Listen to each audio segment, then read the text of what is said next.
All right, ladies and gentlemen, I know we're a little late, but that's what happens when you have breaking news, and we've got that for you. Cheese had to hurry up and make a video, and then he didn't even get to eat his chicken before he came on here with us. So, it's all right, man. You'll survive. I think there's so much food for you to get off of that brain in your head there.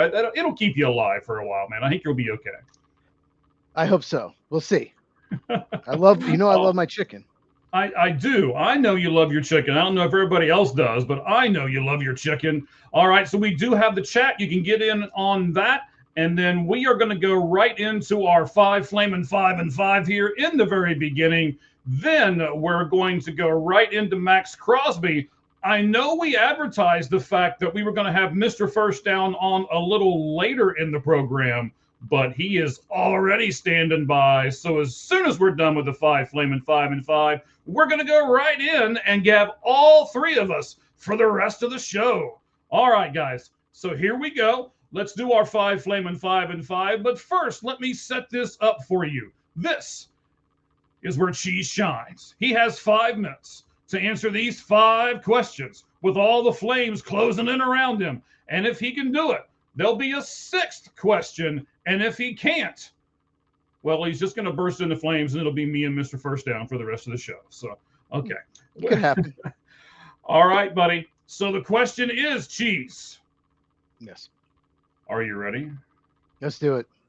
All right. So the countdown of the 5 minutes will start when I'm done with the first question. And we are going to start with the Dallas Cowboys. So the Dallas Cowboys now have the most players with at least 20 million on average annual salary. You got Osa at 20. You got Clark at 21. You got Bland at 22. Smith at 24. Quentin Williams has 24. Gary has 24. Pickens has 27. And Lamb has 34. And of course, Dak is way up there with 60. Cheese. Is this a good division of your money if you're the Dallas Cowboys? Well, it's just the way that Jerry is. He likes to focus on the stars, pay them, and let the other players walk, and then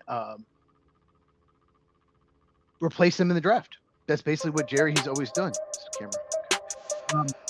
But, yeah, the problem with that when you have too many guys making that much money, though, you're over the cap every year. Before agency starts, they have to meet all these numbers. They have to push the void years. Extend people, just do whatever to get under the cap. So that's the big problem with it.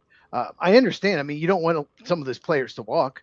Now, Rashawn Gary, we'll talk about that in a second because we're going to talk about the Max Crosby thing as soon as the 5 fame and 5 is done. We're going to go over what just happened. If you did not know, big news on Max Crosby.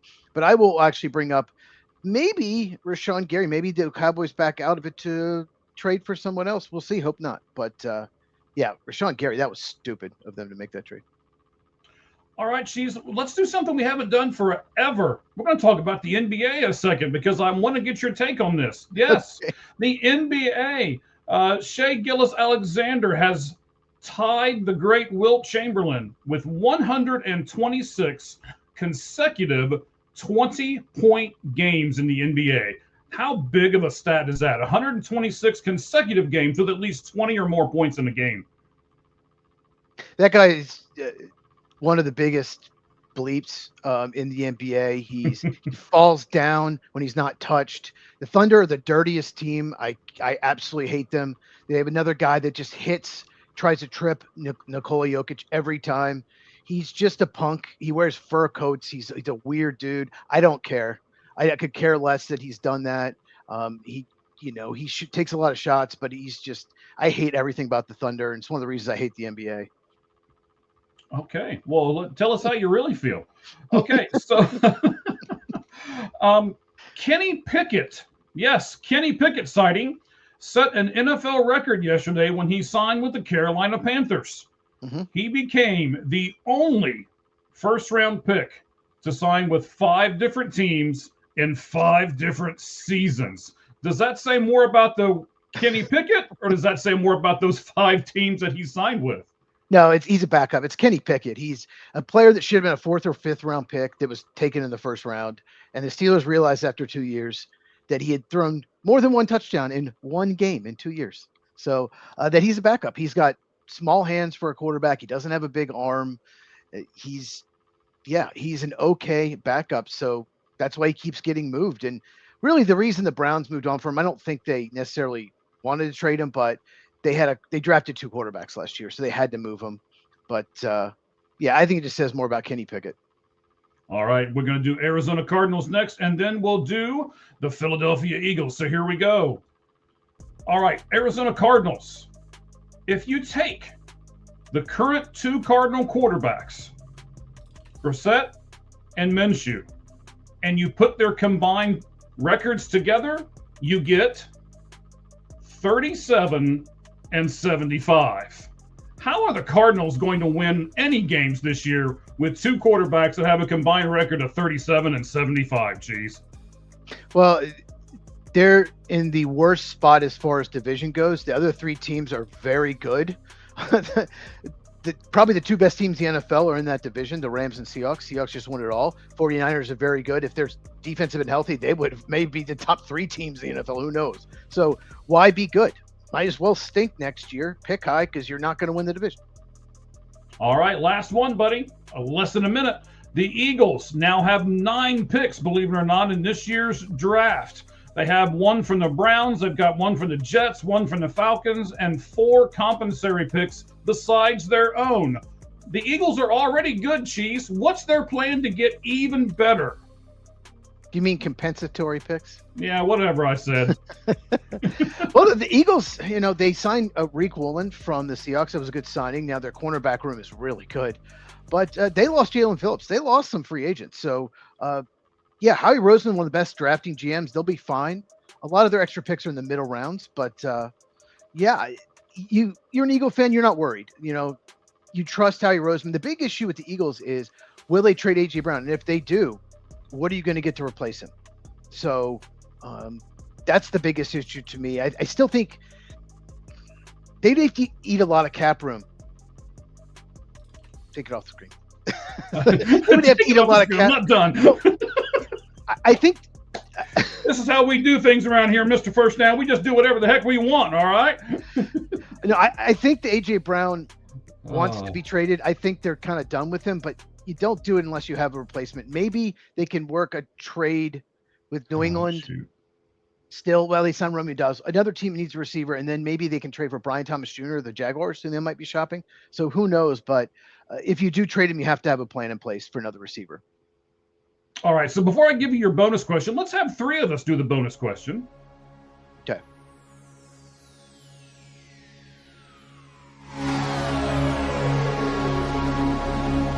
Got to give him his own proper entrance. Is he coming from space? Yes.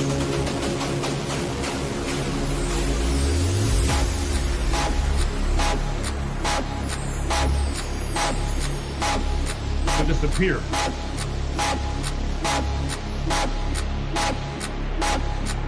Are you looking for him? Is he gone? No, there he is. Okay. I have descended from the heavens. Hello. There he goes. Okay. Many are called, few are chosen. All the metaphors. Right. Okay. So let me do a couple things here. How about that? Let's go with that for the time being. I mean, I don't want to be the bigger man, but Well, too bad, sir. Too bad. Okay, so we do have some comments over here. We'll get to those in a minute. And of course, we're going to do the Max Crosby thing here in just a second as well. Hang on. I don't like that because you can't. I'm looking at it on the other one. There is just none of these that work real well. And okay, I always have trouble with them too. I just gave up eventually. I was like, yeah. You'll probably see me click a few more things as we go along. I'm looking at this one, and then I'm looking at the one where you view it on the cell phone. It doesn't look real great on that one. So I don't know. Okay, so gentlemen, 5 teams don't have a first round pick. The Falcons don't. The Ravens don't. Well, actually, that's not true now. The Ravens do now. That is gone now. The Colts don't, the Packers don't, and the Jaguars don't. Cheese, I'll start with you. Are teams this willing to give up their first-round picks just to get other things that they want? Well, it's funny. Last year, going into the draft, every team had their first round pick for the first time since I've been covering the draft. That was pretty crazy. I just think last year, the draft kind of fell off, and a lot of teams wanted to get a second first round pick, or like in the Colts who got Sauce Gardner, like the Packers got Micah Parsons, they had a chance to get an elite player at a specific position of need. So it's also not a great first round. It's one of the weaker first rounds I can remember. So probably one of the last 20 years, maybe the second or third weakest first round. So I think that's the main reason why. And I think a lot of teams are going to try to trade for first round picks next year, because next year is going to be absolutely loaded in the first round. It will be. All right. So now let's do this, Sam, or Mr. First Down, as most people know you by. We'll get to all of your stuff here in a few moments, but let's get to this question because I do want to get to the Max Crosby thing here rather quickly as well. All right. Sure. So what do you think about teams being willing to trade their first round picks in order to get what they want right now? I totally agree with Cheese that this draft isn't very good. In fact, I have advocated for trading out a number of times this year, as well as others. But I look at it as more of, if this guy gets you one step closer, then it's totally worth it. And you don't have to take the risk. I imagine the Ravens' thought process, we don't have to take a risk on a first-round draft pick defensive end. We'll just go get a really good one and go from there, a proven commodity. And, of course, it didn't work out. But I think that's the way of thinking around the league. If you think you're close or your window's open and you're afraid of it shutting, you try to go out and get the guy that can push you over the hump. And I think that's why teams do it. Okay. Cheese, let's do the breaking news, right? So Max Crosby is no longer a Baltimore Raven. Ba, ba, ba. So Cheese, I want to start with you. I know you just did a video on it over at your channel. So first of all, tell us where that's at, what the video's about, and then we'll also plug Sam here in a second too, doing the same thing. Yeah, it's what's up, Kevin? Yeah, it's at Football with Cheese, Cheez is how you spell cheese on the channel. And you can follow me on X at Football Cheese without the with. So basically, I just was relaxing. I was getting ready for the show, going to eat some chicken. And then the Ravens, apparently, according to the Raiders, the Ravens pulled out of the deal for medical reasons. He failed his physical, so the trade will not happen. So I made a quick 3-minute video about that. Yeah, that's much better. I'm getting texts about this, by the way. So this trade will not happen. Max Crosby is still a Raider. Ravens are not going to trade for him, and it creates, just as we'll go over in a second, a lot of problems around the league for many, many teams, not just two teams, many teams. All right, so Mr. First Down, let's plug yours. I know you've got your own YouTube and X accounts, so let's get those out of the way, and then we'll do it again later. What we got, buddy? All right. Fanboys Unleashed. I go live every week. I do NFL all year round. If you like NFL, please check out Fanboys Unleashed, and we'll get through this offseason together, hand in hand, much like, the Raiders got to figure out how they're going to do this salary situation. I feel that, by the way, this one took me by surprise. I totally thought when I saw it come across my ticker that it was the fake Adam Schefter account or one of these X people putting up a design or whatever. It ended up being a true thing. This is such a rarity. I can't remember the last time it happened. A failed physical is the reason given or whatnot from a knee surgery is what I'm also hearing. I don't know. It just seems like I don't know what's going on over there in Baltimore. I don't know what's going on with the Raiders, but I'm curious if this affects their free agent signings and everything like that, because this is going to have a domino effect. Right. And Cheese, I'll go back to you a second. There's not just this trade that doesn't happen. Technically, none of these free agents things that we've talked about over the last few days are actually final, and none of them have actually been signed. So as Mr. First Down is saying, there could be a domino effect just with other signings, right? Possibly. I don't think teams are going to back out of signings agreements. But maybe a team like the Cowboys, maybe we don't want to trade for Rashawn Gary. Maybe we can work out a deal with the Raiders. Maybe our medical people are more lenient than the Ravens medical people.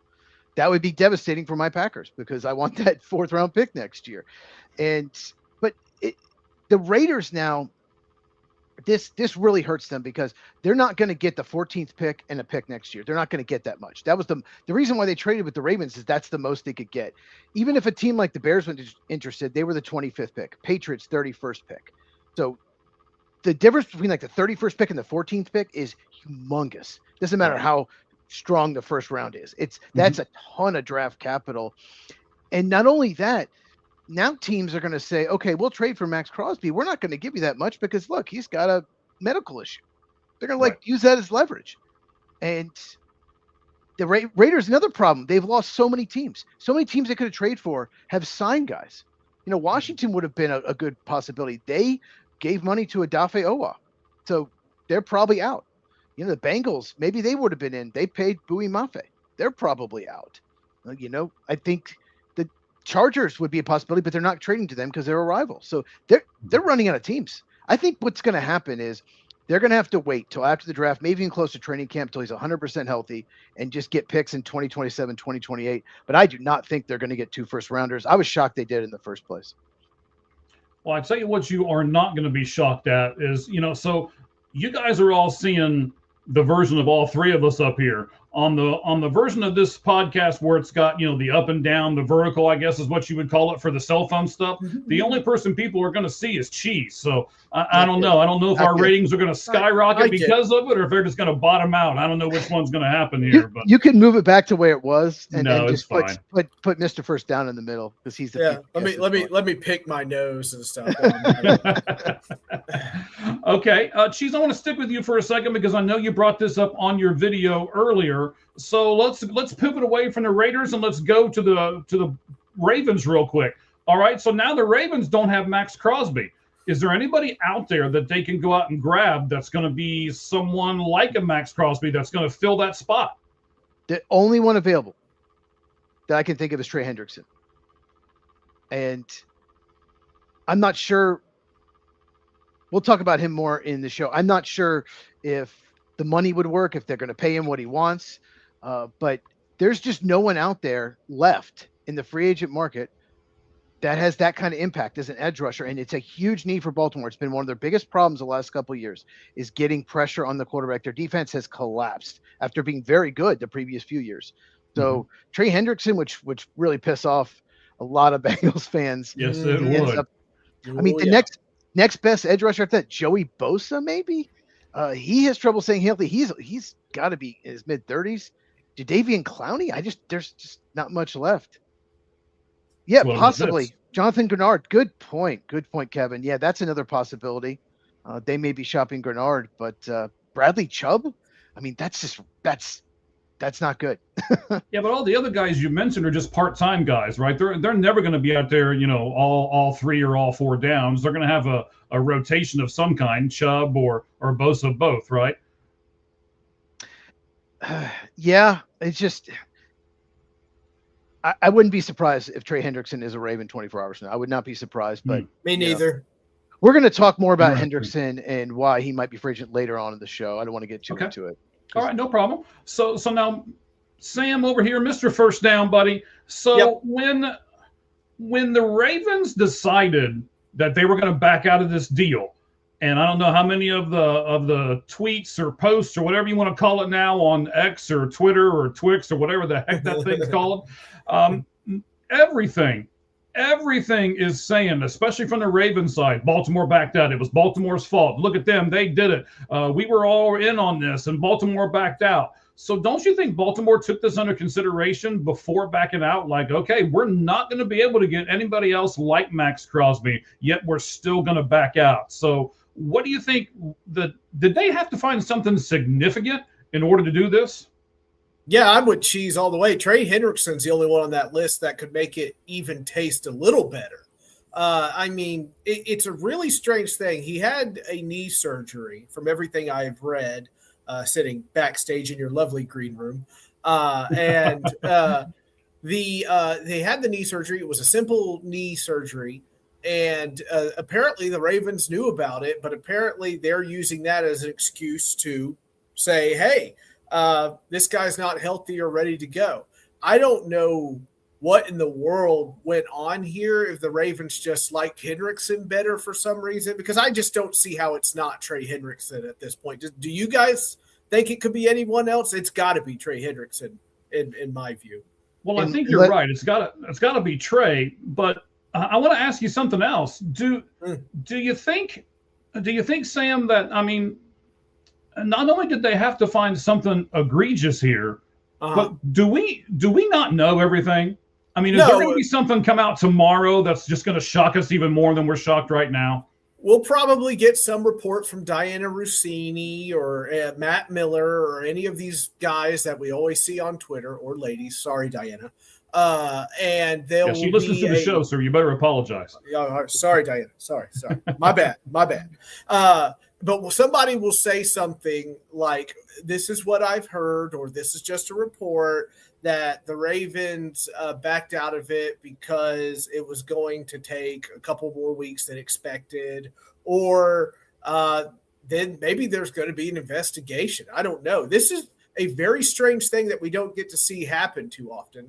Hopefully somebody will have an NFL rules analyst on a show somewhere and say if there's any validity or punishment for something happening along these lines. You have to prove just cause or something like that. I would be very curious if the Ravens have to state the full reason or not, even if it's not public. If somebody out there could figure out why, that would be great. But as of right now, like a lot of things in the NFL, why some people are let go or anything like that, we just don't know. There's just this veil of secrecy that we don't get to figure out until somebody writes a book 10 years later about it. And then 8 people refute that book. And then there's 3 more books out that with different versions of the story. So that's just kind of how I view it. I don't know. I highly doubt we'll ever get to the bottom of it. But I would be curious if this breaks any NFL rules or anything like that.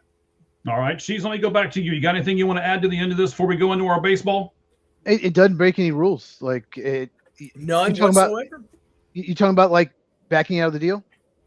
No, I mean, like, they could say it's for health reasons or whatever. I was more thinking of, like, if they had to show cause or anything like that. Like, is it just the knee scope that you're able to back out or anything like that? There's a lot of these bylaws and stuff that never really seem to get sorted out until later. Maybe there's no bylaw and they can just say, no, thanks, see you later. Yeah, anyone can just claim failed physical. You can do that. It's happened in other. I don't think it happens too much in the NFL, but I've seen it happen in other sports as well. That a trade is nixed because of failed physical. So they pretty much, if a team decides they want to back out for whatever reason, they can do that. Phew. Man, that's just a lot riding on that. That is crazy. Oh, right. Man. All right. So, and we fixed the problem here, and we can see all 3 of us on both views now. You did it. You did it, Michael. There's 2 views. I know it's so weird. There's 2 views on YouTube, depending on, I don't know why. But one YouTube, we were all the same size, was perfect. The other one, I'm getting a thing that was just me, and I don't know. Yeah, it was just you for a little bit. But I don't know why it does that. I don't know why it's just not the same. But okay, we got. I don't know. I can't explain it to you. I'm not technical. I just kept hitting buttons until I was like, "Oh, look, it worked." Okay.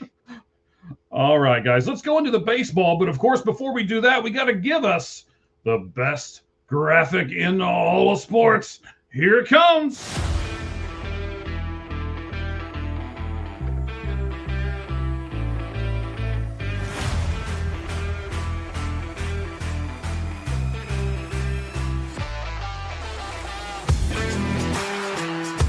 Nice. I have one more thing to add. I have breaking news on the Max Crosby. Oh. Yeah, I don't have any of that. I don't have any breaking news sirens over here. I don't think here. Aren't you supposed to have a globe graphic with lines going across it or something? You know. Tom Pelissero. Oh, there we go.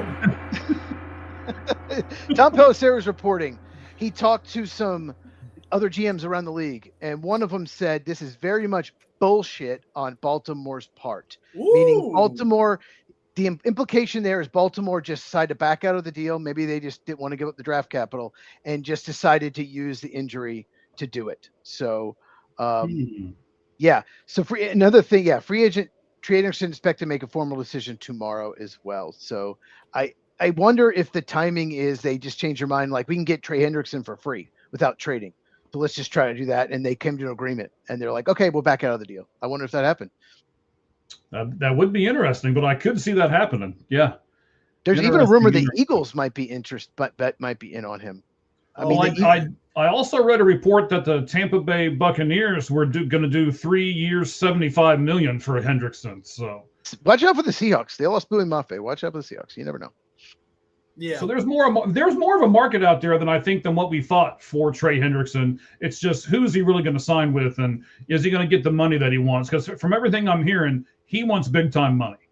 Yeah. Oh, he wants to beat Jalen Phillips. He wants to be the highest paid edge rusher. I think that's the holdup, but we'll go over that in a second. a little bit later. Okay. But there's a baseball in the background, so yes, there's a baseball in the background for a reason, gentlemen. It's on fire. And it's on fire.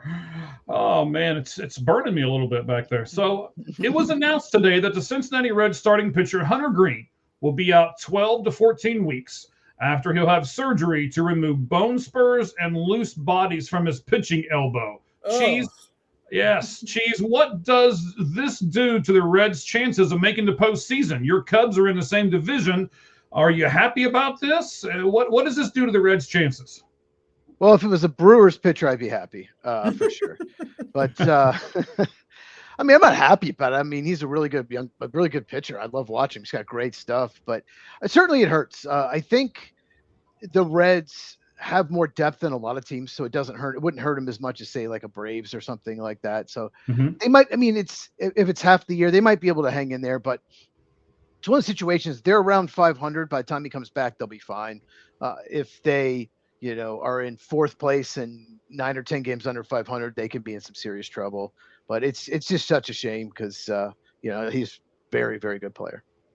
Right. So, Mr. First Down, can the Reds make up for it by scoring more runs with their new revamped offense? They've added Suarez, they've added J.J. Bleday, they've added a few other players. So can they make up for the loss of Hunter Greene, not necessarily with another pitcher, but maybe with some better bats? I mean, the other team in Ohio, I think, is better at hitting, but what do I know? Anyway, so maybe better. You stop it, Cheese. Anyway, so I think they totally could. I think adding Suarez was a good job for them. My in-laws are also Reds fans, so this pains me. This pains me so bad to talk about. But no, they could definitely do it. Is it going to be an uphill climb? Sure, but we've seen teams overcome pitchers being hurt. I think of just to be what I've been through, like Bieber 2 years ago leaves at the beginning of the season, and they made it hell. Shane Bieber. Justin. Not Justin. Right. Yeah, not the Biebs, Shane Bieber. And you made it to the postseason on Tanner Bybee of all people. So like I remember that. Yeah, you can do it, but the one thing I've learned from that experience, your bats can't go quiet. You got to hit the ball. So they can, but like you said, they need to hit the ball. Oh, and also South Stewart, the rookie. I just want to add this. South Stewart, the rookie, could be a huge impact for them. He's definitely a rookie year candidate. So they need him now. That could absolutely help them as well. I think he's going to have a really, really good career. Yeah, you're going to see me kind of change this up a little bit. I've got both of you. I'm not really going to ask both of you all these questions because we'll be here for 5 hours. But so we'll kind of go back and forth a little bit here. Cheese, Greene is making $8 million this season, and then $15 million and $16 million, a $21 million club option for 2029. That's his contract. So 8 now, then 15, 16, and then a club option. Not even a joint option, but a club option for 2029 at 21. Does he have one of the more friendlier pitcher contracts in all of baseball right now? Absolutely. Even if he pitches half the year, that's so much cheaper than the market value. So, yeah, I mean, he's got to pitch. He can't just keep getting injured. But even so, if he pitches half the year, $8 million, and pitches the way he's capable of, that's still a bargain. So, yeah, that's a great contract for the Reds and important. I remember when they extended him, that was a really good move for them. And, yeah, and it's also a very tradable contract if they decide they want to move him for prospects. Stop that. I'm gonna do my best, Mr. First Down. Stop that.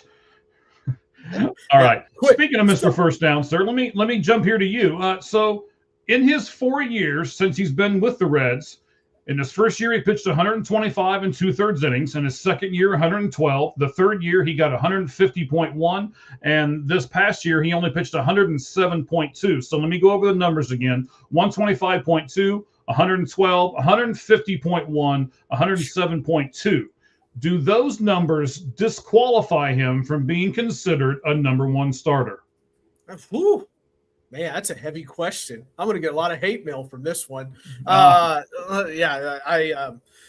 so you're talking about the Reds pitcher, right? I just want to make sure we're talking. Yeah, about Hunter Green. Yep, those are his innings Green for the last 4 years. Well, I have a sneaky suspicion my brother-in-law is watching, so I will say no. Oh, totally disqualifies him. He's never ever going to reach the top. It's hard to say. I would think. My initial reaction is probably, but I always say something like this, but baseball is so wacky nowadays. It's hard for me to keep up, especially with the contracts like you guys are talking about. But just for pure poking at the in-laws, I'll say, yeah, he's disqualified. Oh, here we go. Hey, he's never said anything else with a bigger smile on his face. You know, I'm jealous over here. We got Chiefs with all that hair. We got you with all this beard. I mean, I ain't got nothing over here. So, yeah. Hey, are you joining my coaching staff, sir? We have a lot of beautiful bald men. I have tried to say Titans fans now. I've tried to say, are you sure you're not a Titans fan? He says no every time. Yeah. What? Come on, bro. He's at least coaching for him, obviously. If you guys don't know the reference, the Titans, like almost the entire coaching staff is bald dudes, including their head coach and offensive coordinator. So about 9 of them are all bald. Yeah, all of them. It's amazing. Good Follically challenged. We're calling the new stadium the Chrome Dome. Yeah, we're calling the new stadium the Chrome Dome. We can't wait. All right. Now, when's that new stadium going to be open, buddy? Next season, 2027. Can't wait. Okay. Sounds good. Seat, ready to roll. All right, Shees, I'm going to go back over to you because this is Braves news here for a minute. So, Julio Teheran is how you actually say it. It's Tehran. No, it's Tehran. No.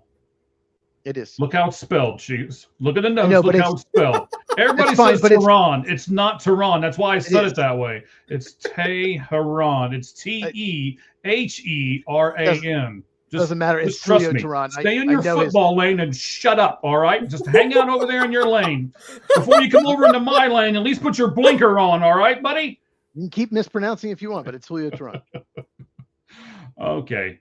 So that guy announced his retirement when he was scratched from the start for Columbia in the WBC. He played most of his time for the Braves, made 2 All-Star appearances, finished 5th in the National League in Rookie of the Year voting, and made 6 straight opening day starts for the Braves. So, Cheese, which one of those above accomplishments is more impressive? Because he was actually a better pitcher than I thought. So, finishing 5th in the Rookie of the Year, making 6 straight starts, or 2 All-Star appearances. Which one do you think is more impressive?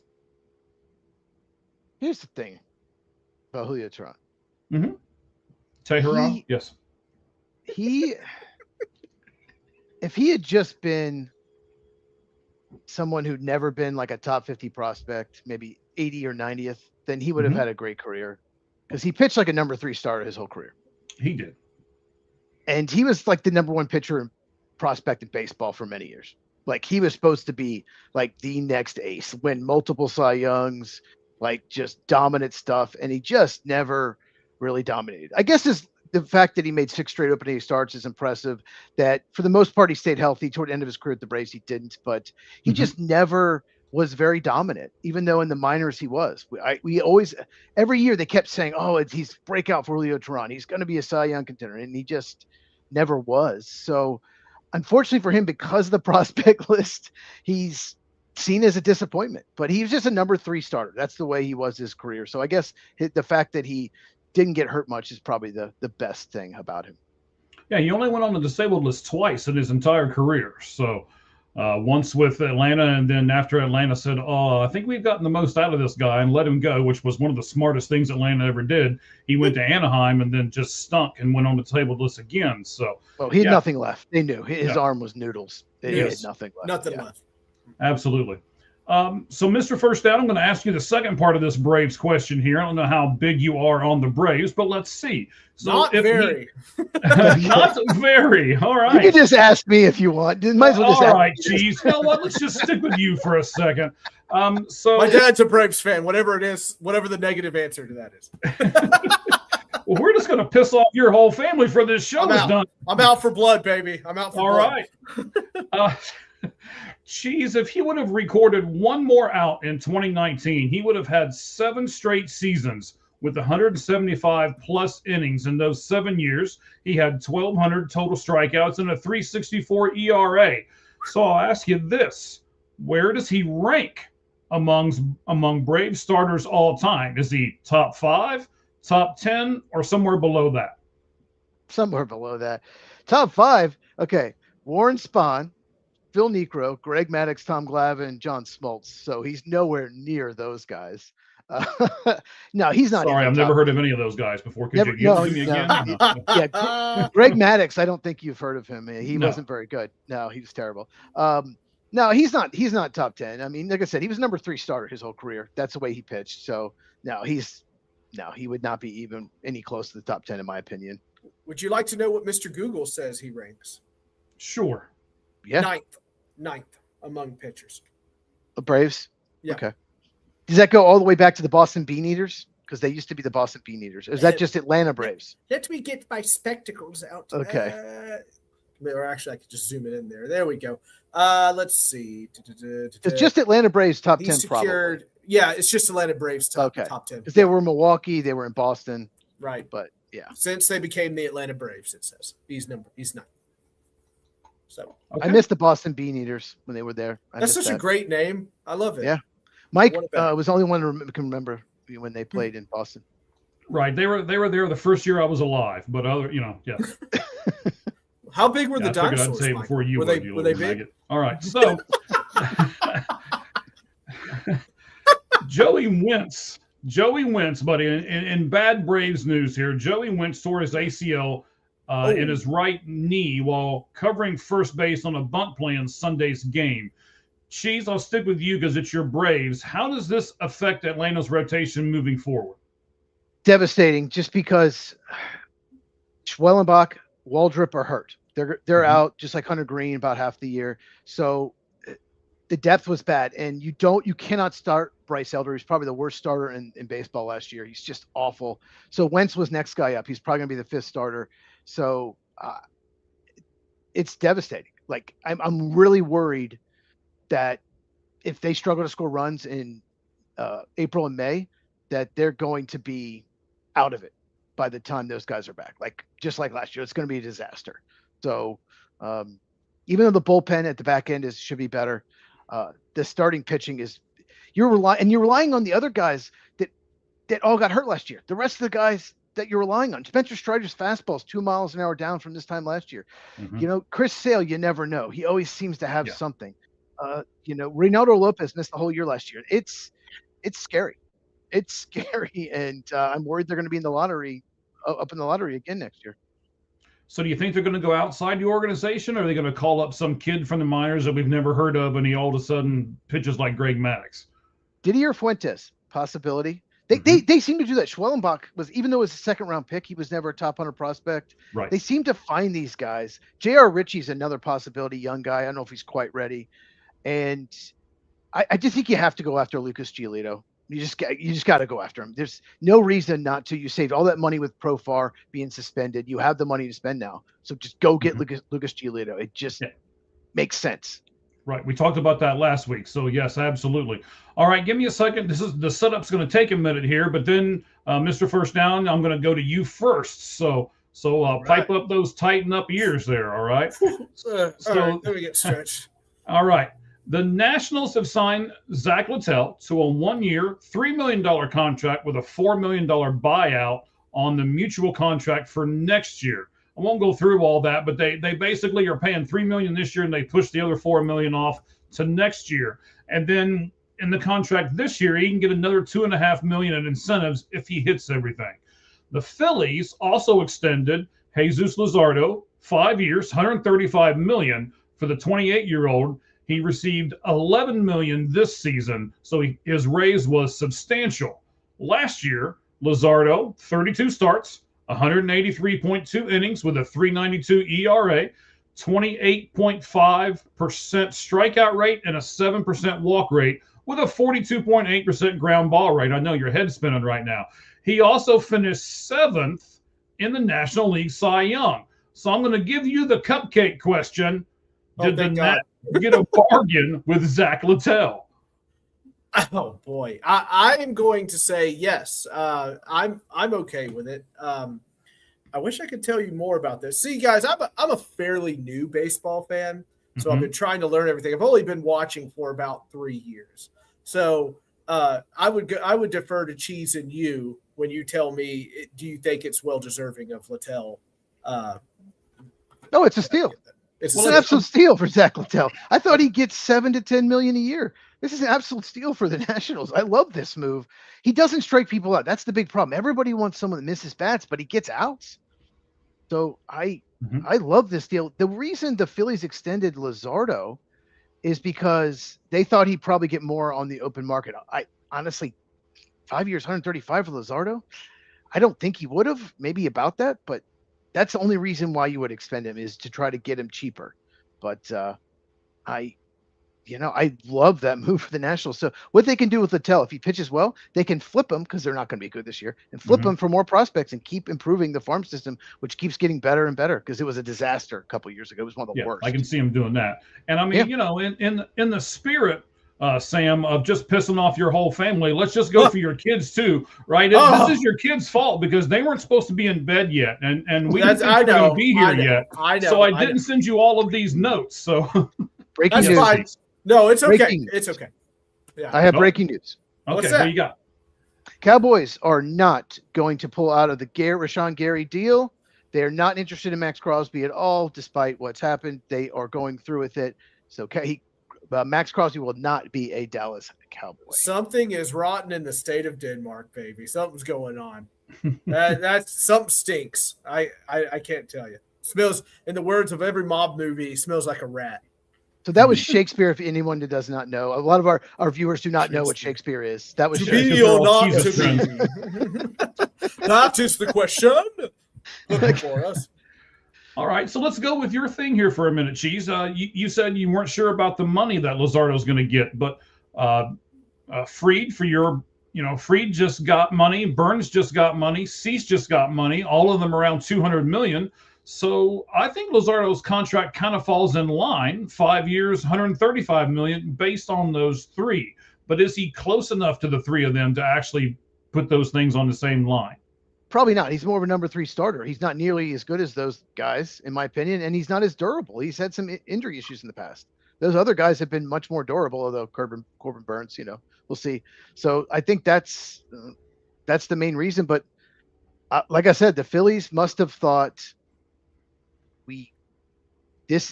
he's going to somehow get more than this. So let's go ahead and do it. They better hope he doesn't get hurt. Yes, I agree. Now, for those of you who are with us all the time, you are probably going to realize that we are not going to do the lights out list at the end of this particular show. We've got Mr. First Down on here with us instead. We did not want to do anything to take away from him because, that Titan turquoise there is just brightening up the whole thing for us. So we didn't want to take away from that. Don't make me be this guy. It's actually Columbia blue. Oh my gosh. I couldn't. Hey, Titans' new uniforms are just next level, man. I can't wait. I can't wait. Can't wait. So much better. We are so pumped. We are very so pumped. much better. We're going to get the Oilers colors more than likely. We are excited for that. So we are. I'm surprised they have kept it under wraps. We haven't seen a site or just a logo that could be a shoulder patch for all we know. We don't know. So we are very excited and can't wait. No, I get to go down to Nashville on a Thursday and see the uniform unveiling. Darn. Guess I'll have to go sit in the front row with all my other fans and enjoy this uniform unveiling in Nashville. Man. So, yeah, rough. I got it rough, guys. Let me tell you. Yeah, sounds like it. So going back to the Hunter Green thing for just a moment, you can go over to our X account. That is All gloves off SM, all gloves off SM. And you can see I've got it up on our account. It's only 4 or 5 things down. Hunter Green actually put out a statement today about everything that was happening. You can get more information on that there on our site.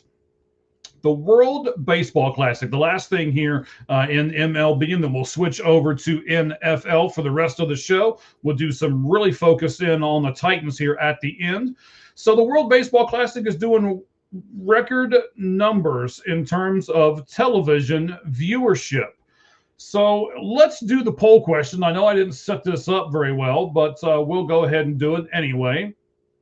We're discussing this, and then here on the Lights Out Sports podcast, why do you think the ratings are so good? I tell you what, we'll set it up now, and then we'll give you the answer at the end. So you can choose from the NBA regular season sucks. I like that one too. The international aspect of it, right? Baseball is growing, or there's 78 all-star participants in the game. So once again, you can say the NBA regular season sucks. The international aspect, baseball is growing, or that it has 78 all-star participants in the game. Cheese, I already pretty much know the answer to this, so yours will be nice and short and sweet. How much have you watched of the World Baseball Classic? I could have gone to the game the other day. I could have gone. It's just like 25 minutes away.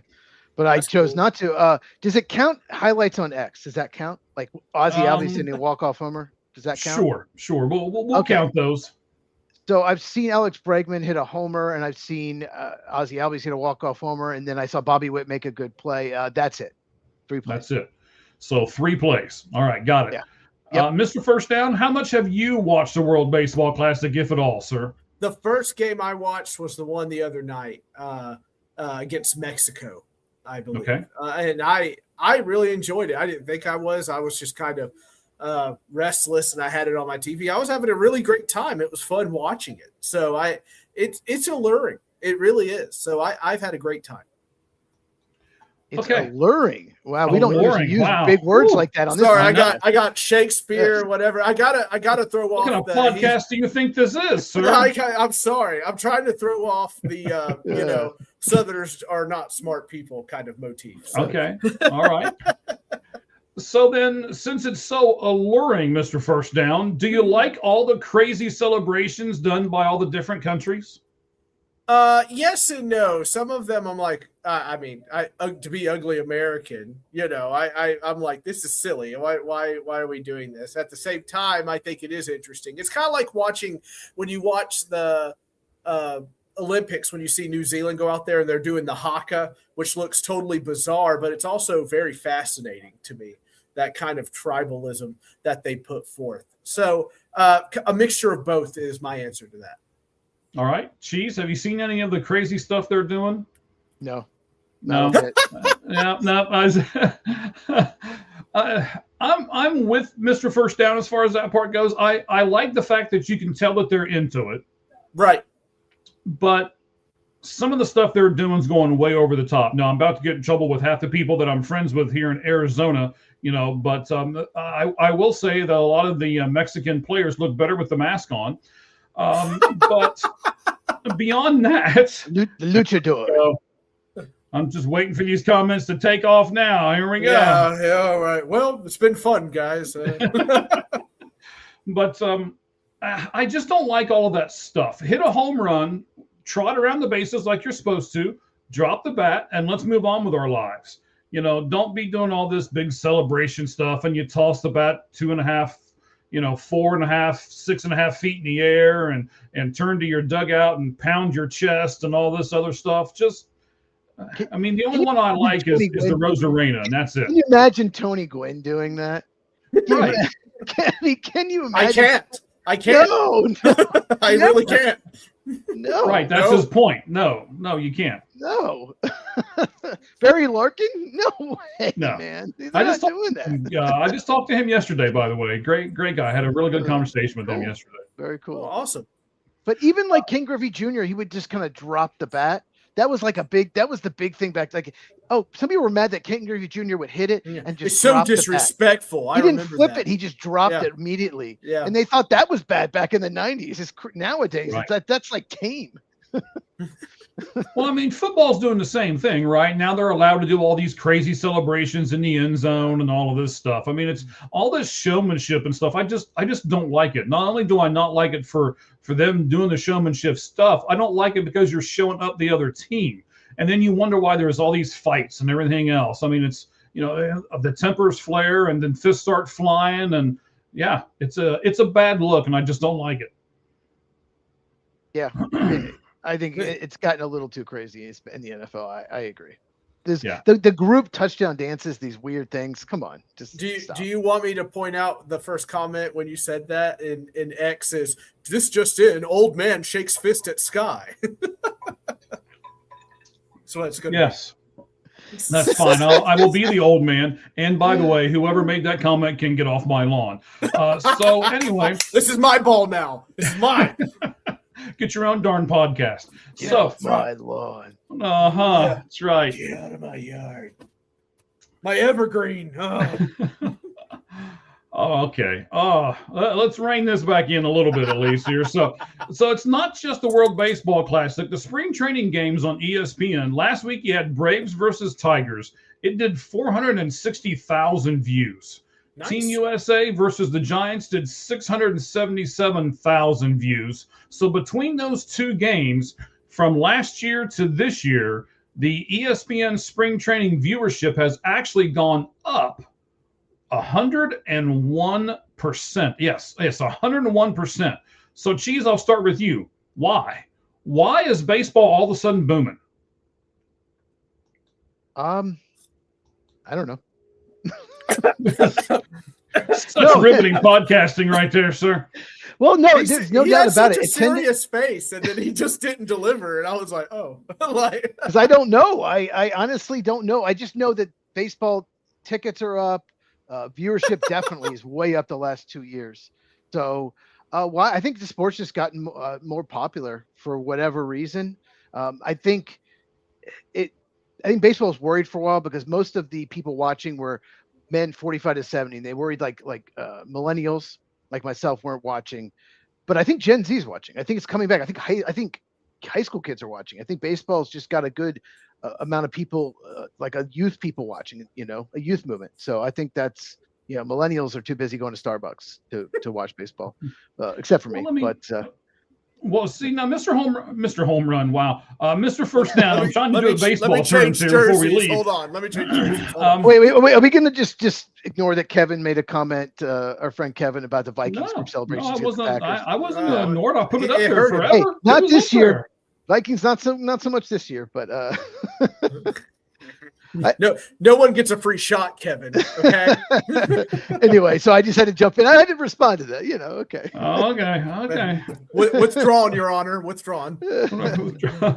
But so is it because of all this celebration stuff that we're seeing with the World Baseball Classic and all that? Is that what's pulling these millennials in? And old men like me are never going to stop watching baseball because I'm going to get mad and I'm going to grumble and I'm going to gripe about it, but I'm still going to watch it. So, I mean, is that kind of the best of both worlds for baseball right now? And that's what's happening here? I'm okay with it. I started watching, like I told you guys, about 3 years ago. I jumped back in. I was an Indians fan when Dad said, we always follow football every year. We're going to follow baseball. I was 8 years old. And he goes, everybody's going to pick a team. We're going to follow baseball. And that was the first time I really followed it. And I loved Major League, so I picked the Indians, right? My sister picked the Cubs. My brother picked the Tigers. My mom picked the Cardinals, and Dad picked the Braves. Of course, he's still a Braves fan. Good Lord. Yeah. Your family must all hate each other. There's so many rivals there. Yeah, pretty much. Needless to say, that World Series was not very good for me, my sister and I's relationship. Oh yeah, the Cubs-Indians World Series. Especially when I drew her name for Secret Santa for Christmas that year. I was like, great, cool. The Indians were up 3-1 in the series, I remember. Thank you. Well. Yep. Thank you. Sorry. Anyway. Much like the Vikings comment, I don't want to hear that. I had like 18-year-old single malt scotch that night. That was a cool night. So. I still remember that. So 3 years ago, I was pretty much I went up to a Reds game. I drove the 3 hours from where I live in Tennessee up to a Reds game up in Cincinnati, about 3.5 hours actually. And I just really loved the vibe there. I'm not even a Reds fan or anything, but I loved the vibe. And I've been trying to go to I went to the Braves Stadium, and it's just started going. And I was like, you know what? This is really fun. And I just kind of just dove back in. It's like I remembered it when I was 8, and I'm back in it as an adult, and I love it. I haven't turned back since. I even love listening to it on the radio. And so there's something about it that's magical. And maybe it's just like you're tapping into that bit of history. You're watching a game that has been played for, more than a century and everything like that. I just really enjoyed it. I do like it better live though than on TV. I'll say that as much. All right, so we got a comment over here. Let me get that up. And then we will switch over to football. We'll give it over to Cheese in the center. He'll be doing some stuff, and then we'll kind of both get in on it when we get specific with the Titans here. I've taken my kids to a few Twins games, but don't follow. I loved Kirby Puckett growing up. He's one of my favorite players to watch, so I loved watching Twins games when they were on because I just really liked him. I got to give you this quote. I was watching a podcast the other day. Atlanta Braves. Who was the heavy-set guy? Kirby Puckett. Kirby Puckett was the guy just said yes. The guy I was like, I think he just said that. Yes. That I was going to say Pablo Sandoval. Like, what are we talking about? Kung Fu Panda? Cheese, is he always like this? Cheese, Nacho Libre was on. He is. He is always like this. Nacho Libre. That's a good movie. And then Sam was never invited back again. Yes, that's okay. That's all right, buddy. Had a good run. Solid one. Right. You had one good run, so we're good. One's better than none, sir. Hey, I'll take it. He was on a podcast yesterday or the other day when I was watching it, and he said they were asking him about hamstring injuries and all this. Why are there so many injuries and everything? And he said, well, it's hard to. He looked dead in the camera and said, it's hard to pull fat, boys. That's a good one. It's hard to pull fat. It's hard to pull fat. And I'm going to go with that for a while. It's hard to pull fat. That'll be your excuse, yes. It will. Yes. All right, guys. We are good with the baseball. We are good with Max Crosby thing, at least for a little bit. We may get some more breaking news. I know Cheese is keeping track of it. But for right now, we are going to go straight into NFL 4 down territory. Whoa.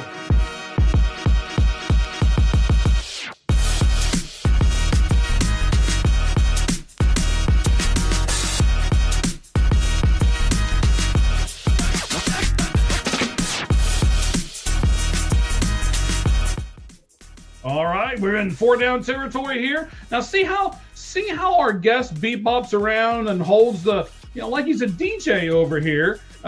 Cheese just stares into nothingness, and I'm trying to work all the buttons, so I can't vibe too much. So it's good to have someone on the show with a little bit of rhythm. I haven't had my leftover chicken yet. So that was a shot at you, Cheese, just in case you missed it. I haven't had my leftover chicken, so I'm a little grumpy. He's a little grumpy. He needs to feed. I just thought of something. Beat the before we get started with the NFL. Yes. Can you imagine when Tom Brady does his Baltimore Raven game next year on Fox? He's gonna say nice things about the Ravens. What do you think about that, Tom? I'm just saying. He's gonna say a lot of nice things about the Raven front office, I'm sure. Right. No okay, comment. Cheese. No comment. What are we gonna get into here on NFL 4 down territory, buddy? All right, we're going to talk about Romeo Doubs signed with the Patriots, Nashawn Wright with the Jets. Yes, the Jets. Yes. Geno Smith trade, also the Jets. And welcome home, son. Nashawn Wright almost said Bears, and that's the team he just played for. Almost messed up. See, Mike rubs off on me. He just it's all Mike's fault.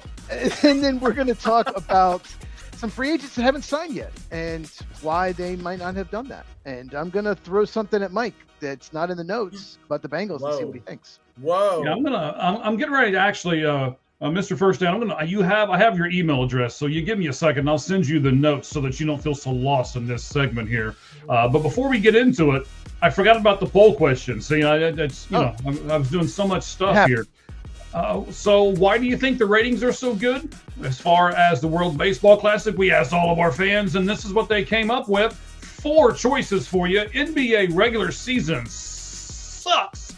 The international aspect, baseball is just growing, and 78 All-Star participants.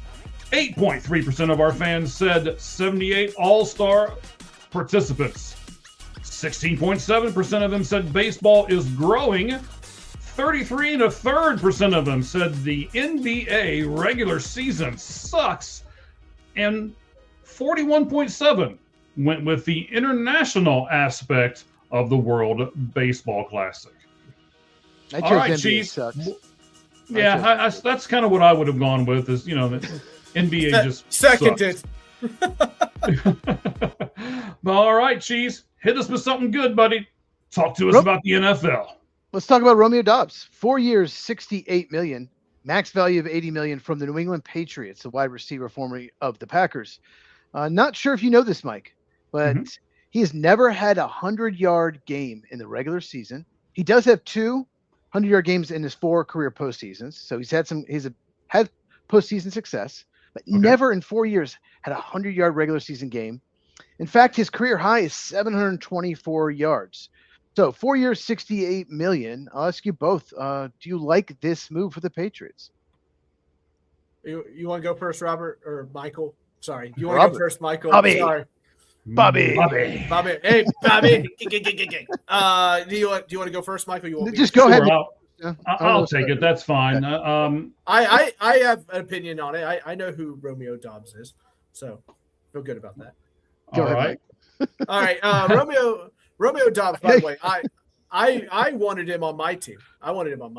So I was happy to see him go there. I think he'll do good things with Mike Vrabel and the Patriots. It's just a matter of what kind of production are they expecting? Are they giving up on the A.J. Brown trade? Are they going to add more wide receivers to the mix here? That would be my question. Because I don't know if Dobbs is that guy that can just be on the field all the time and be your number one. I don't know how Cheese feels about it, but from what I gather from the cheeseheads that I talk to, they don't view him as a number one wide receiver. Oh no! Wait! I got breaking news. Okay. What happened? Eagles quarterback Sam Howell has agreed to a 1-year deal with the Cowboys. There you go. Woohoo! Whew. Happening, baby. Yeah, We're smoking now. It's happening. We are. Okay, so 4 years at $68 million. That might be a little high for me, but the Patriots really need a good wide receiver, and they went out and got one. So, again, we talked about this the other day. Sometimes you have to overpay, but that's what they need. And it's not like the Patriots are the only ones that know they need that. So do all of the representation for all of these receivers out there. So they were going to have to probably overpay for one of them, so they chose Romeo Doubs, and I don't have a problem with it. Yeah, the thing with Dobbs is he's a good route runner. He's good in contested catches, and he's had stretches. He's had games where he looks like a number one. He's just never been able to put it all together. And he got such a great start this year. When then Christian Watson came back and he wasn't part of the game plan, his play dropped off for whatever reason. But yeah, I thought it was an overpay. But what do you think about the fit? What do you guys think? Is it a good fit for him in New England's offense with Drake May? Well, of course it is. Why would it be a bad fit? I mean, he's a good receiver, got good hands, he's a good route runner. I'm not sure what Drake May's strength really is, because I don't think he's been tested very much. So I don't really think we know. But I can tell you his strength. Okay, what's his strength? His strength is getting the ball down the field. He can zip it. He can put zip on that ball. He can make those 25-yard outs, those 35-yard posts. He can zip it. And he just needs an offensive line. That was a big problem in the postseason why he struggled. Is Dobbs So a burner, though? Do you view Dobbs as somebody that's going to burn it up down the field? I don't. I think he's got great hands, no, but I don't think he's a burner. no, but I'll say this. I think he's going to get a lot more opportunity in New England. Green Bay likes to spread it out. They have Christian Watson. They have Tucker Kraft. So what he's going to do, he's going to probably be the number one option. So I think he's going to get his first 1,000-yard year. I think he's going to get a lot more opportunity. And he has made plays down the field because he's got a high football IQ. He's very good at finding a hole in the zone. When he's had his biggest games, that's what he's done. He's gone down the field and come back to the ball or found a hole in the zone. So he's just a good player. He's not a great player. He's just a good player. Yeah, maybe he was a little overpay, but I get why they did it. Free agency. It's all overpay, in my opinion, to some degree. I think it's a great fit because it's great for Dobbs. He's gonna eat. He's gonna, he's a good route runner, and May's gonna like that. And like Stephon Diggs was released, so they need somebody out there that can be that kind of option, that can run good routes and win quickly. So, I like the fit, but I still think they need to add more to the room. They do. Uh-huh. Yeah, I agree. Yeah, solid number 2. That's a great point. Yeah, I like that. They still could trade for AJ Brown. I doubt it, but they still could, even after this. Yeah, the core would be amazing. What about the Ravens now? They've got money. They can trade for AJ. They need a receiver. I hadn't thought about the Ravens. That would be interesting. I still don't know if the Eagles are going to trade him, at least anytime soon. But the Ravens definitely need another weapon on offense for sure. Lost Isaiah Likely. Rashad Bateman, that extension has been really bad. He's just not very good. Zay Flowers probably better off as a number 2. So that would Lamar Jackson would be so happy. If they do it, can we find all the people that said all Baltimore was missing was a pass rusher, and see if they say all Baltimore was missing was an elite wide receiver? Probably. I can't wait. Yeah, I'm going to find him. I will find all of you. All right. So Mr. First Down wants to find everybody like that, but I want to give everybody the ability to find him. So Mr. First Down, nice transition there for me. Woohoo. Talk to me about where we can find you, sir. Well, sir, ladies and gentlemen of the jury, you may find me at Mr. First Down on Twitter, as it says right there in my little purple circle thingy. And I have a link tree on my X profile that puts you on my Instagram, puts you on my Facebook, put you on my YouTube or anything like that. And I get to talk NFL all year round. It's been growing steadily ever since, and I'm very happy about that. And I've had some fun guests on. So it's given me opportunities to be on with you fine gentlemen, which I appreciate. Come talk NFL with me. And as always, let's have ourselves a show. All right. I like that. Let's have ourselves a show. That's his tagline there as he's sipping them Dr. Pepper there. Cheese, where can they find you at? I can quit. I can quit if I want to, okay? I can stop when I want to. Okay? I don't believe you. Don't believe you. There is a Dr. Pepper fridge back here, by the way. I saw it. I saw when you got one. I don't have a problem. I don't have a problem. Everything's fine. Yeah. I'm sure they're paying you a lot of money to advertise their fridge and their drinks, sir. What are you talking about? I'm just sipping on a cold, refreshing beverage. Big Chicken should give me money. Anyway, yeah, they should. Yeah. They talk about chicken all the time. Chicken is delicious. I do not follow you for that. I eat chicken for dinner like 5 nights a week. So. Oh, it's beautiful. That sounds wonderful to me. Cheese, where can they find you at? Over on YouTube or on X, buddy? X at Football Cheese, football, and then CHEEZ, and then YouTube. Make sure you subscribe and hit the bell so you don't miss one of the videos at Football with Cheese. And I have a video tomorrow coming about the Houston Texans and their offensive line upgrades. So I've already recorded it. I will release that tomorrow. All right. Sam, did you get everything on your email, by the way? I will see. I got your questions in X. Okay. Let me see. We're going to go over the Titans here in a little bit. We're going to do some other NFL topics, and we're going to really focus in on Mr. First Down, talk about the Titans.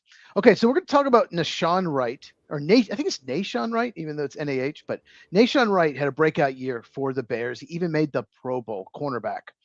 Yet he had to settle for a 1-year deal up to $5.5 million. So not even that total, that up to if he hits all the incentives. To me, it's telling the Bears didn't seem to have offered to match that, even though he had a very good year for them. He is a journeyman who has been a career backup with the Cowboys and Vikings, but he finally got a chance to start, and he played very well. Sounds like to me, I want to get your guys' opinion on this, that teams around the league just don't think he can repeat that production. Kind of like James Pierre with the Steelers. Breakout year at 29, only 2 years, 8.5 with the Vikings.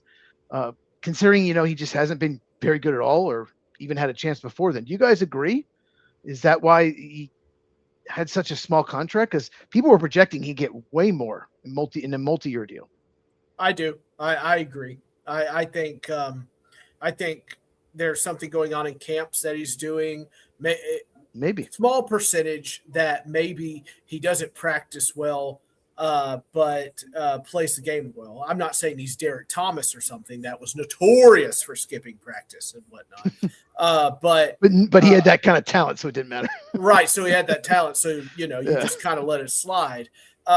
This could be another thing of what people don't like to talk about, but it exists, is locker room problems. This could be a thing where he butts heads with some coaches. You find out all these little tidbits here and there from all over the place. But I'm willing to think here that he's not going to be able to repeat it, so they're going to send him on its way. How many teams has he been on? Do we know? 3. 3? Cowboys, 3 years with the Cowboys, they drafted him. Then with the Vikings last year, now with the Bears. He is 6'4", 200. He's got great size. And he had 5 interceptions this year, which is 5 more than the Jets had as a team. So maybe that's why they signed him. But I'm shocked. Same thing with James Pierre, who career backup, got an opportunity to play with the Steelers this year and was their best corner. And 2 years, 8.5 with the Vikings. It's obvious that teams, at least at that position, don't trust 1 year production. What do you think, Mike? Well, I think you just said it's that position. There's a lot of positions now in the NFL that, and you guys both know this. You've been around the game long enough.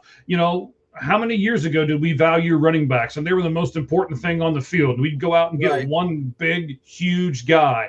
And now it's changed to 2 and 3. And we don't have fullbacks anymore. We just use big, huge tight ends. And, now we do these 3 tight end sets. And some teams do 4 tight end sets. I mean, it's just weird how everything evolves. And I just don't think the current state of football is going to take these guys very, very seriously, and that's why they're getting paid this kind of low money. I don't think it's anything necessarily personal against them. I think it's the position they play more than anything else. Also, the evaluators could say, I think I've got this guy is athletically better because of X, Y, and Z along those lines. So, might have somebody in the wings waiting as well. I was surprised. Yeah, I get what Kevin's saying. It's just he didn't play as well. I don't think he had much opportunity with the Vikings. And the Vikings, they like to take chances on players that maybe haven't had a chance before. Isaiah Rodgers. And like I said, they just signed James Pierre, which, if you watched the show last night, I said that could be the under-the-radar signing. I watched him at Pittsburgh. He was their best corner. And they have Joey Porter Jr. He was their best corner last year. So that could be a really big signing for the Vikings. And it just seems like the Vikings always need cornerback help. Like going back 20 years, they always seem to be one of the biggest needs for the Vikings. Yeah, if you don't get a chance to see our show from yesterday, you can also see it in shorts. Go over to our YouTube. It is at All Gloves Off Sports Media. You can get there, and we have a bunch of shorts up right at the moment. And I even put a few of them over on our X at All Gloves Off SM as well. I can't wait the crap out of all of them. It's going to be great. It's going to be good. All right, Cheese. I can't wait to get into this one. Let's talk about the next one. Here we go. Three of us have to talk about this because this is Geno Smith. Welcome back, baby. Geno Smith, who was a disaster for the Raiders last year after 2 decent seasons for the Seahawks. So we'll say that. He was drafted by the Jets. It was awful. It just went terribly. But then again, it happens a lot to Jets quarterbacks. But he was traded back there for a late round pick swap. I'm sorry, like what? Like what are the Jets doing? Are they just trying to tank for the first overall pick next year, which is going to be a really totally what they're doing. That's totally what they're doing. I refuse to believe otherwise. I think they are doing their best not to make it look so. I'm just curious about how safe is this head coach? Are they just being? yeah, are they just going to leave him to the wolves or whatnot? By the way, when this first happened, how many times did you guys see the Thanos meme pop up? Where did it lead you? Back like to 5 me? times in the first 2 minutes. Oh yeah, like I was like, oh, there it is. This just feels like a total tank. I don't see how it isn't. They're not really like they're signing guys, but they're not really signing like as many guys as they could or better guys. It just stinks to me. I think it's the tank is on, gentlemen. The tank is on.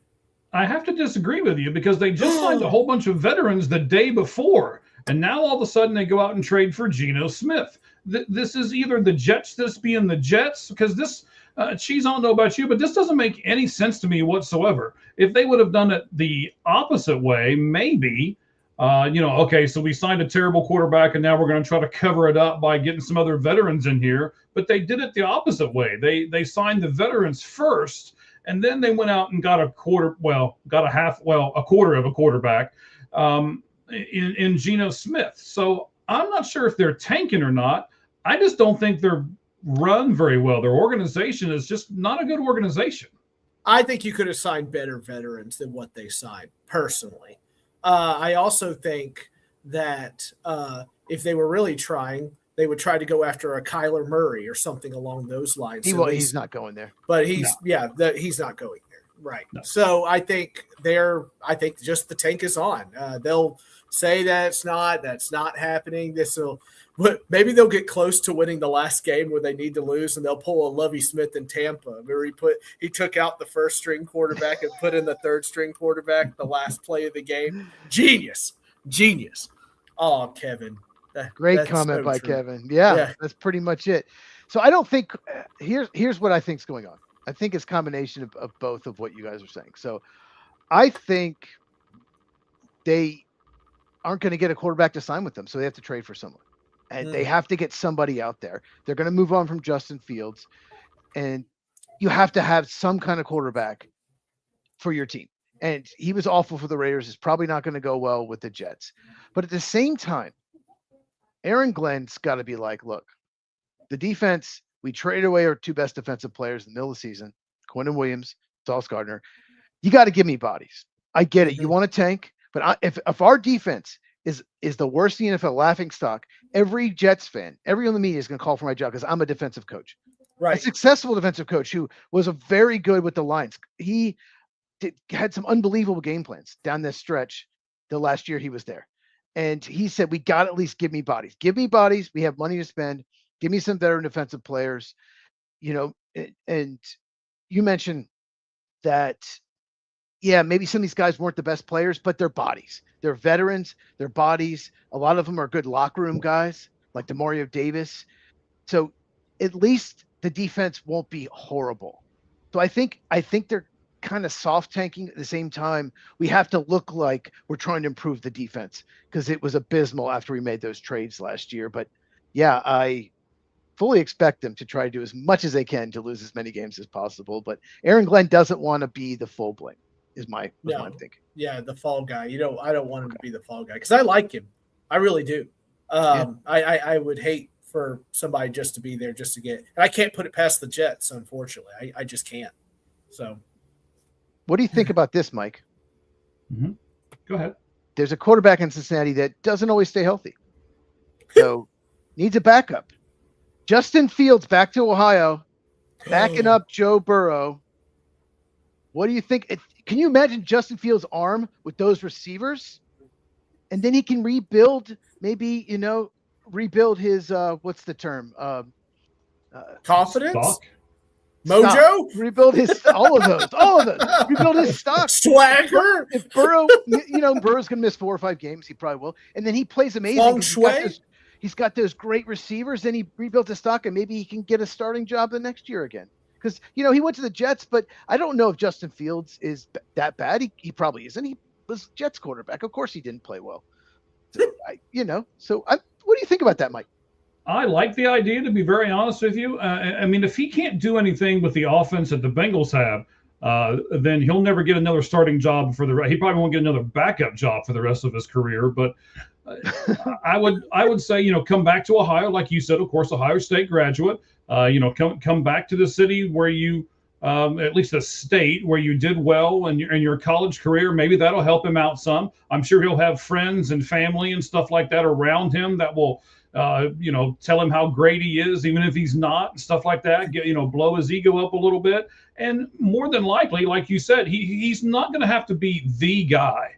Joe Burrow is obviously the guy, but we need somebody capable, and they did not retain.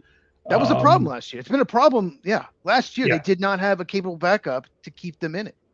Right. And even Flacco has said that if nobody else signs him, he would be interested to come back to Cincinnati, but I'd much rather have Fields than Flacco. Yeah, I think so too. And Fields, you can do things with him. He is, if you guys do not know, Justin Fields is super athletic. You can bring him out on the field with Burrow, run gadget play. He could be in motion. He could throw or run. You can do things with him besides just be a backup quarterback. I think he ran a 4.5 at the combine. He's got wide receiver athleticism. So you can use him like Antoine Randall, kind of, maybe not as a receiver, but as some kind of maybe jet sweeps, maybe some kind of reverse throw or run pass option, something like that. Yeah. I think that's a perfect fit. And it'd be good for him because you got to know Joe Burrow has had trouble staying healthy. So you will probably have to play. Yeah. And then, of course, you had Williams that said Justin Fields as a backup in Cincinnati would be too cool. And then now you've got Kevin saying could go to the Vikings if they don't get Kyler. Of course, Kyler's going to the Steelers, as I've said this entire time. Or Aaron Rodgers. We'll see what happens. JJ's dead to them now. Or just Will Howard. Or just Will Howard. Just make him the starter. Do it. Do it. Do it. Do it. What do you think, Mike? Will Howard? I don't know what Will Howard's going to give you. And I'm kidding. Come on. He might be able to be something. Well, they drafted in the 6th round, but well, I mean, the Steelers haven't had a quarterback, and if they get Howard, maybe they still won't have one. But it doesn't seem to matter. Well, they will this year because they don't have the same head coach. But they won the division, so there you go. Okay, for what it's worth.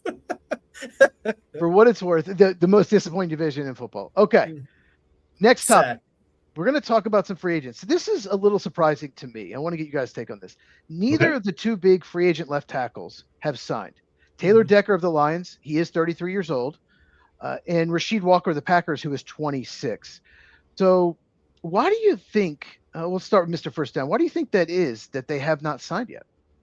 I'm not exactly sure. It's, look, there's a good tackle shortage around the league. There is a non-experienced tackle shortage around the league. I was hoping that they would pick up Decker. Is it Decker? I can't remember. Taylor Decker, yeah. Yeah, Decker. Because I hate my left tackle. I would love to get. Why do you hate Dan Moore? Oh, never mind, Dan Moore. Well, yeah, I was like, what a silly question. Anyway. So I would have loved to. Don't worry about it. Dan Moore, I'll say this: he was the Steelers' left tackle. If you take away the 2 games against the Browns every year when he was with the Steelers, he was okay. But those games, it was so bad. He could not. Myles Garrett was so happy circling the Pittsburgh Steelers game. I know. I think Rondale Moore could be a better tackle than. Never mind. This conversation has been repeated with the gnashing of teeth so many times in my group chats. But he got better after the bye. Was it great? No. But I don't know why he's still here. I kind of felt like Saleh was going to come in and he would be one of the first guys to get away. But he's still here. So I don't rightly know. I find it a little confusing. I thought teams would have protection problems, would love to pick up a good left tackle. He is a left tackle, right? Decker was a left tackle. I'm trying to remember what side of the TV he was on when I watched him play. Yeah, he's a left tackle. Penei Sewell's probably going to move over from right tackle to left tackle. Okay, that makes sense. That would make perfect sense to me. But yeah, I don't know why they're not getting picked up right away. Maybe they are waiting for something. Maybe they're waiting for something to come loose. The Commanders decided to take Laramie Tunsil and sign him for a bunch of money. We talked about that last night. Yeah. I just kind of felt like Decker, I was like, I would love to get him, but then nobody else is calling him out. So I instantly started going. Oh, I'm sure people are calling him, but they haven't signed. That's the right. What do you think, Mike? Well, I mean, I understand why you're not signing the 33-year-old guy, especially to a longer term contract. I get that. But the 26-year-old guy, that one's got me befuddled a little bit, unless he's trying to get, I don't know, Trey Hendrickson money or something for his position. But that'd be the only thing that would get me is he wants too much money for what he is. And I'm sure he's not the only free agent out there who is in the same boat, because you're still going to have teams towards the end of this free agency period that still have money, and they just look around and they're like, okay, we still got $40 million left. We need to spend it on something. Why not you? And they just kind of, so I think they're kind of dependent on the fact that somebody's going to be desperate at the end of this signing period, and somebody's going to give him the money that he wants. Well, I think there's a few factors. Like, most teams, believe it or not, actually have their left tackle, or think they do. Think they have their left tackle? Right. I think Rasheed Walker, he's 26 years old.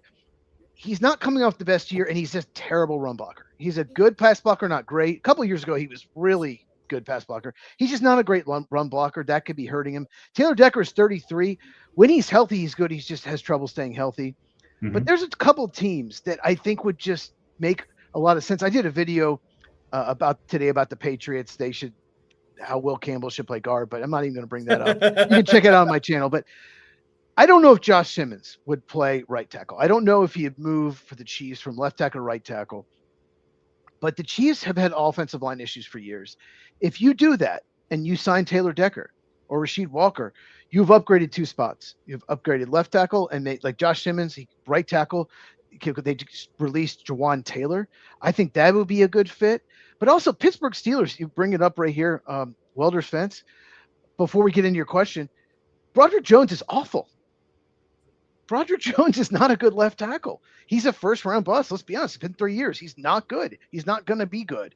So why not go out and get Taylor Decker or Rasheed Walker? I think those are, especially if Aaron Rodgers doesn't move like he used to. So I think that's why, and it's the reason why they haven't signed. Like I said, I think most teams either have their left tackle or think they do. And one more point I want to make. You mentioned Dan Moore. I'm glad you brought that up. Made me think of something. Oh, great. Rasheed Walker probably wants to beat Dan Moore money because he is better than Dan Moore. Yes. But teams might not be offering him Dan Moore money. 20.7 million a year, something like that. So yes, that might be the problem. Rasheed Walker is just like, you need to pay me more than Dan Moore. And other teams are like, well, we don't want to. Yeah. So no, thanks. That could be the issue. Well, there's also no versatility with either of these guys, right? You're talking about, hey, bring this guy in, move somebody else around, but you're going to have to do that because neither of these guys can do anything but that one position, and that might be hurting them too. Rasheed Walker played right tackle at Penn State, but he's never played it in the NFL, and he doesn't want to play right tackle because left tackles get paid more. Okay, but he was a right tackle at Penn State. The Packers, he was a 7th-round pick. They lucked out that they drafted a 7th-round right tackle, and then he ended up being a left tackle. That was actually a really good pick by the Packers general manager. He doesn't do that a lot, but it was a really good pick. Yeah, every once in a while, a blind squirrel still finds a nut, right? Yes. To answer your question, this Pittsburgh question, yeah. Go ahead. I think it's Aaron Rodgers. If he retires, then I don't know. Then it's going to be bad.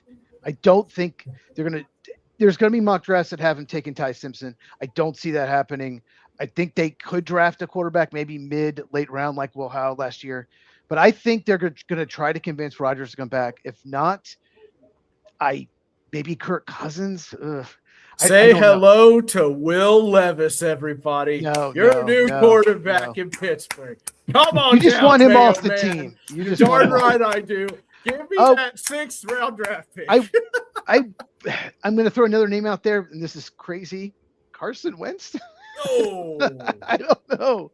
Oh, it just gets worse. I think they want to run it back with Rodgers, improve the weapons around him, and hope the defense improves. I think that's the goal. And if not, maybe a Kirk Cousins or some veteran. What do you guys think? Anybody else I'm not mentioning? Cousins makes a lot of sense to me.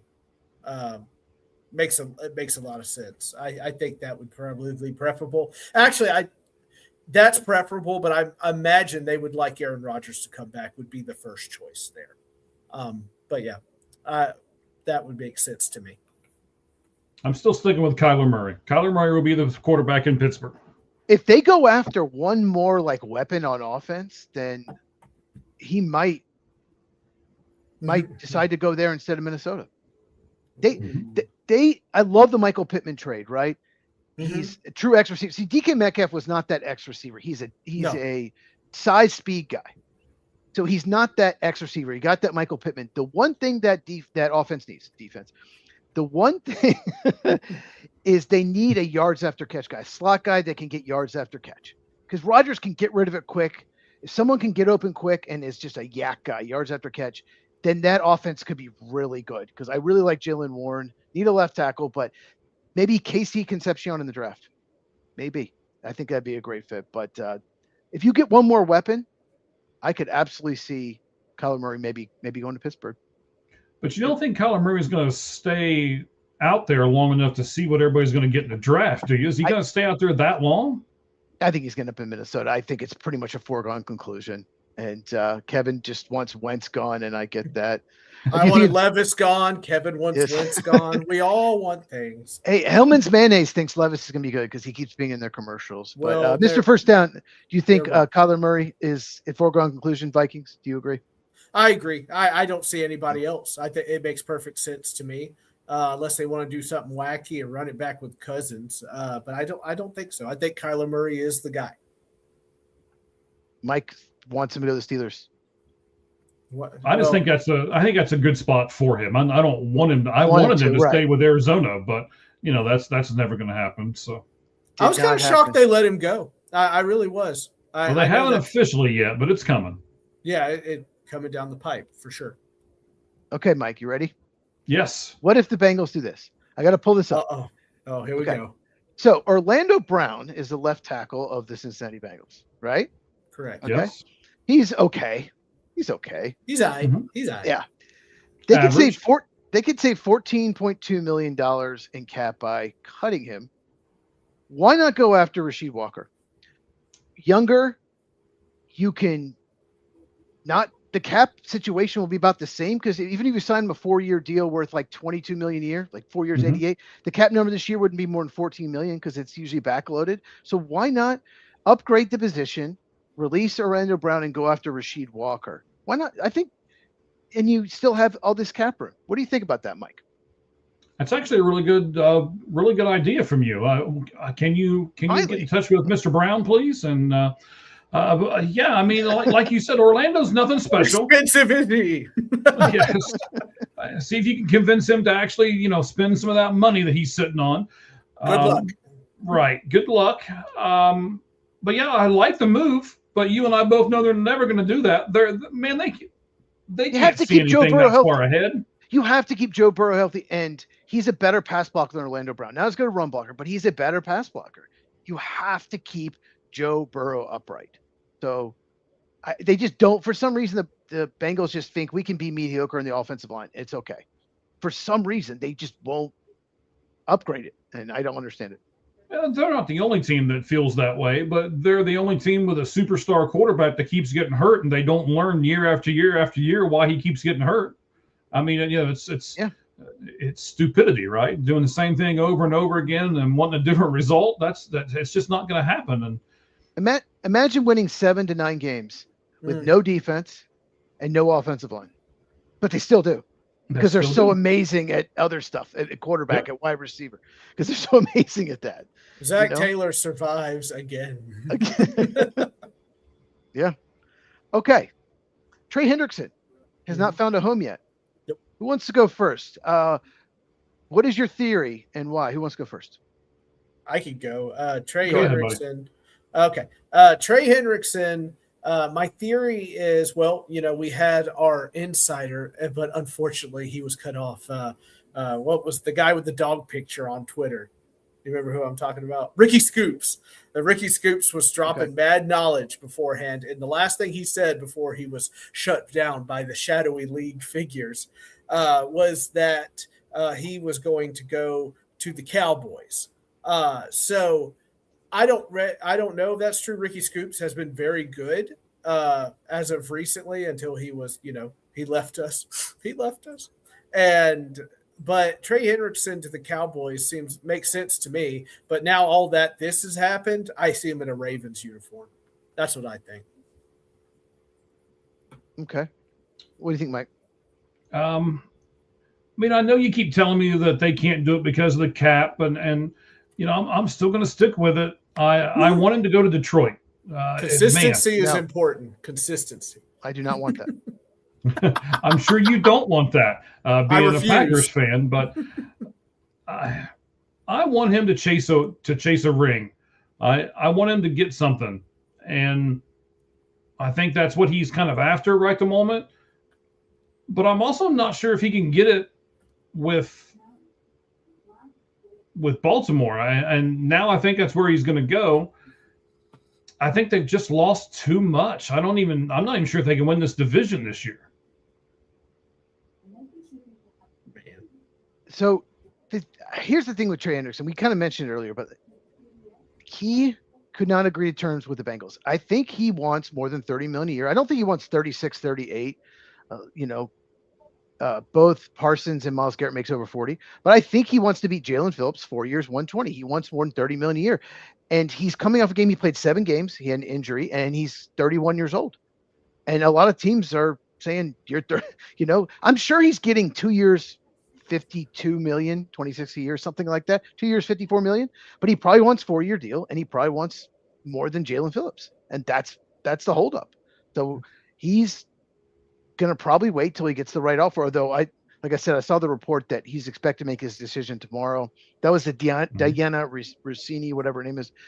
So we'll see. She hasn't, she's not always right, but I think that's the big issue. I think he's pride. I think he doesn't want to take a contract that's less than what maybe the Bengals offered.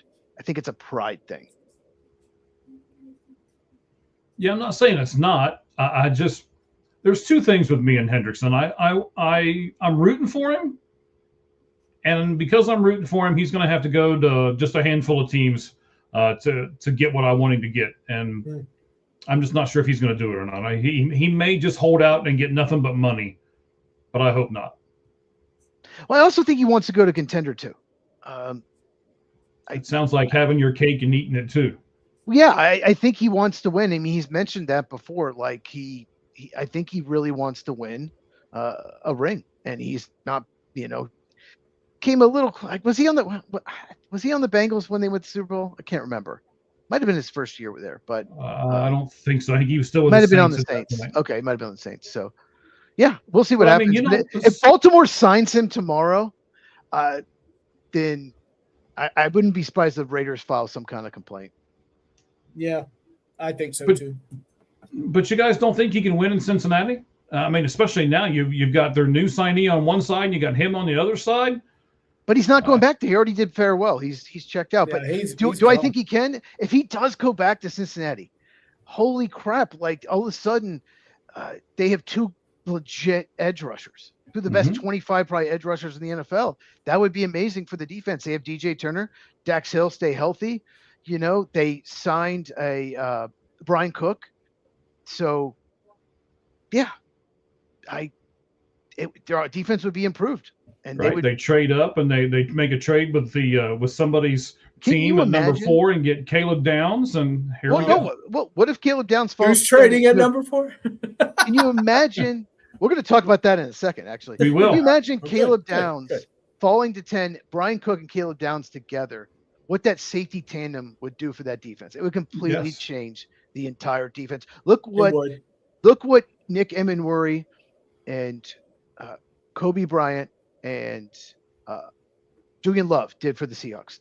That those 3 safeties, all such good players, and it can change your whole team. Look what Bob Sanders did for the Colts. Look what Ed Reed did for the Ravens. It completely change your team when you have like elite safety play. Okay, last thing before we go to the Titans, because we have a Titans guy on. We got to talk Titans. Bengals. Where? Bengals still have the cap room. He's behind the Dr. Pepper fridge. Get out. Anyway. Bengals still have cap room, like we said. They had one of the worst linebacking cores in the NFL, if not the worst. Mike can tell you what he thought about it in a second here. Should they be looking at 2 linebackers, I think, are still available that are very good. Leo Chanel, formerly the Chiefs, Caden Ellis, I believe is on the Falcons this past year. Mhm. So do you think, Mike, should they be looking at one of those guys to sign? They should be looking at any linebacker that has two legs. I mean, as you just said, their linebacking core was terrible. Awful. We talked about it yesterday. San Francisco said, "Hey, we know what's bad. We know our corners are bad." They went out and got two of the best that were available. They solved that problem. The Bengals have to look at tape and know that their linebacking core is terrible, but they're not addressing the issue. I don't understand how you can see one team address the issue and everybody goes, "Oh yeah, boy, they've really made a difference." And then you see another team that has a glaring need and they just go, we'll figure it out. What do you think, Mr. First Down? I'm with Michael on this one. They've got to try to infuse youth here or try to get something. I really like the metaphor about anything with two legs playing linebacker, because I agree. At that point, if you really stink at a position, like my team at cornerback, right? Clear the room, and they just started trying to fill it up with youth and anything else. Do what you got to do to get that linebacking core up to snuff, because linebackers are becoming much more prominent now in defenses. So, I mean, like they're always coming back. Yeah, I think it's coming back a little bit. It is. Yeah, it I is. think Demetrius Knight and Barrett Carter were not good as rookies, and they counted on them. They were not good. Oren Burks was one of the worst linebackers in the NFL. He sucked last year. So, yeah, the Bengals, they have to upgrade the position. They traded Logan Wilson, who would have been their best linebacker. Right. Who did they release? What's the guy who went to the Raiders? Do you remember, Mike? What's his name? Jermaine Pratt, I think that's his name. Yeah, Pratt. Yep. Yeah. So they got rid of Jermaine Pratt and Logan Wilson and replaced them with worse players. Mm-hmm. So, and didn't get anything for them. They rolled the dice there. I remember when it first happened, when they started playing those guys, and people were like, "Oh, the little TV clippings, like, oh, this is a youth revolution and blah blah blah." And I was like, "I don't think so, Chief. Like, I don't think this is going to happen." But teams try some wacky things sometimes, and like my team starting 2 rookie wide receivers last year, that was not a smart idea. Not that you had much of a choice. I don't know if they had much of a choice. Talking about Io Maynor and DK? DK, yeah. 2 fourth-round draft pick wide receivers. Yeah, here you go, boys. Go get them. So, are you sure Io Maynor didn't go in the 5th? I try to memorize every single draft pick. I could be wrong. I try to memorize every single draft pick every year, like all 250 some of them. I try. You have a beautiful mind, Cheese. A beautiful mind. I'm such a draft nerd. Oh my god! It's the hair. It's the hair. It's glorious. Okay, so what we're gonna do now? We're gonna talk Titans. You ready, Mike? I am, buddy. Take the first question. Go ahead and take it for me. 4th round, 139th, 136th overall. So apparently I don't memorize all of them. For some reason, I thought he fell to the 5th round. You are forgiven, my son. Go. I thought he'd go higher than that. I thought that was a really good pick. Okay. I like him. I just would like him to stop dropping balls. Yeah. That would be great. He had one of the best second 20-yard dashes. The 40-yard dash, like once he got going, his second 20-yard was one of the best of the combines. Like, once he gets going, this guy's got deep speed. So that's why I thought he would go higher, because he could be a deep threat. Okay. Yep. Titans. Let's talk Titans. Ready? We're here. We made it. We're here. We made it. They signed Alontae Taylor, cornerback, to a 3-year, $60 million deal with $42 million guaranteed. Correct. He was basically a second-round bust of the Saints until this past year, where he had a really good season. He had a breakout year. My question for you, do you think 3 years, $60 million for a guy who's only had one really good season, do you think it's an overpay? Well, I mean, as I stated earlier, free agency is an overpay. However, there were a lot of teams knocking at his door. Definitely. Yeah. He's very popular. So he's very popular for what he did. But the Titans are going to use him as a nickel. Nickel is back. We are trending in a weird direction. Now there's nickel coaches. Now there's nickel everything with all these fancy offenses they've got around now. So he is going to be our nickel, and Robert Saleh has a lot of special packages with him in mind at nickel is what they were saying down here. Your local beat reporters, always listen to your local beat reporters. They know way more about your team than the national guys. And he is going to be the guy pretty much at nickel for the Titans. So I don't think it's an overpay. So I think I think they have special plans for him. So they needed him. They got him. More and more teams are moving their best receivers down in the slot. Mm-hmm. Every year we see more and more of that. Packers were moving Christian Watson, get the best matchup. Bengals are moving Jamar Chase, get the best matchup. So slot corner is as important as ever. Mm-hmm. So if you have a slot corner that can play man, that can man up with some of the best receivers, it's a huge advantage. For sure. Yeah. I'm about it. Right. So I that one I don't feel is an overpay. The next one you're about to ask me about is an overpay.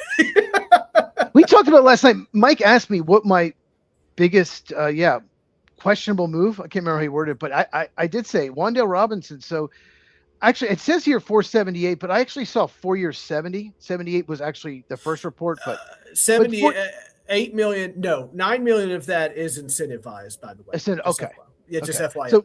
So 4 years 70 million, 38 guaranteed for Wan'Dale Robinson. This past season, it was the first time he hit 1,000 yards. He only has averaged 9.2 yards per catch in his career. And in 4 seasons, has 9 total touchdowns. Plus, let's be honest, he's 5'8", about 180 pounds. And I think you would agree, both you guys, that he's not a number one receiver, which is what I think the Titans need. I know he played for Brian Daboll, so he's familiar with the offense. But, what do you guys think of this deal overall? I think that this is a reach. I won't deny that. But I do think that they have to get what my mom calls, and pardon my French, the oh shit handle on a car, right? When you reach up, oh no, you're like your teenage son is driving. I was the teenage son in this scenario. And you grab the handle up there. We did not have a oh crap handle last year, and it showed painfully when we couldn't get a short ball off or anything like that. They want to use Wan'Dale Robinson as that guy that can get the ball, that Cam can get the ball out as quick as he can. Also, a little wrinkle today that we found out was that Brian Daboll said this is not going to be the same offense that I ran in New York. It's not going to be the same one that I ran with Josh Allen up in Buffalo. This is going to be one that I specifically wanted for Cam. That's why I wanted to draft him in New York. So a lot of that includes Cam deciding on his own what the slot receiver is going to do. And they think Wan'Dale Robinson is that guy. If that's true, sure. I'm a bitter Titans fan, so I need to see words and actions meet somewhere. But it's definitely an overpay until proven otherwise. What do you think, Mike? I mean, what I keep hearing is this guy's a specialty guy, and this guy's a specialty guy, and this dependable. I hear dependable. Well, I mean, it's a nice inside joke for those of you who have been with us for a while. The Titans don't have a roster that you can go out and get specialty people for. I agree with Cheese. You don't get the specialty guy first. You go out and you get the number one guy. I mean, maybe they're gonna, do Tyson Lewis or somebody like that in the draft, or Tyson Lewis. Jordan Tyson. Yeah, there we go. I was about to Google Tyson Lewis. I have Tyson Lewis number one on my board. Number one. Right, and then I got Jacoby Ellsbury number 2. For those of you who were listening yesterday. So I got Derek Thomas up there too. Wow. All right. He might skip practice, but he's good. Hey, we don't care about that. As long as it's good. You were about to see the fastest Google search of all time with that name. I was like, who? I can make people do that, sir. That's my specialty here on the show. Curveball. Yes. Whoop. So it's a reach. 9 touchdowns is awful. And you can say he's specialty all you want, but it's kind of like Starbucks when they come out with these new specialty coffees. They don't last very long. They're only there for a few months and then they go away and they get another one. I'm just afraid that the same thing's going to happen with these guys. You got a specialty guy. He's going to be there for a little bit and then he's going to go away. Question for the panel here, though. I don't see a number one wide receiver in free agency. I don't see one. So I think they just signed who they had, and they think this guy can help Cam Ward. So while I agree it's an overplay, I also push back on that there's some number one wide receiver that we should have gotten, because I don't see one at all. Not one. Yeah, Alec Pierce got paid like one, but I don't think he is. Mike Evans was one. Is he anymore? I don't know. So that's a good point. The thing with Wan'Dale Robinson is my biggest problem is not necessarily the money. I mean, I think it's overpay, but he's going to take away from DK. I think he's going to play the similar spot. So I think DK's just kind of might, not get used as much. So you have a young receiver that I know they liked a lot. And, Wan'Dale's he's going to play the slot. Like you said, he's going to be their Julian Edelman or Wes Welker. That's what they want to catch your 3-yard out and be quiet, young man. Sit down, get open. Just make sure you get open and catch the ball. I don't think they okay to be a receiver, though. He's the kick returner. He's a really good kick returner. So I don't know that for a fact. This is a whole new regime. I won't know until training camp gets here and I get to go and look. But I don't think they view DK as he's on the rotation of wide receiver, to be sure, but I don't think he's going to be a prominent wide receiver fixture. Okay. I just thought he might lose a lot of his targets he got his rookie year because of Robinson. Yeah. Okay. I think that's more of necessity why we had to play him as anything, because we were going to hell in a handbasket and they were like, well, let's see what we got. So we got to play somebody. Yeah. Right. I hear you. Pretty much. Well, the Titans, they signed a lot of players. They made a big splash, and they signed John Franklin Myers, interior defensive lineman, 3 years, $63 million, 42 guaranteed. He was very popular. A lot of teams wanted him. So how excited are you pairing him with Jeffrey Simmons? Let me get close to the mic. Very, very excited. Listen, I would do what other fans do if he signed somewhere else and be like, it's an overpay or whatever. This guy next to Jeffrey Simmons, to me, is a surefire bet. Like this interior defensive line is going to be absolutely nasty. I think they're people are going to have to run it outside the full time. This is obviously my favorite signing of the bunch.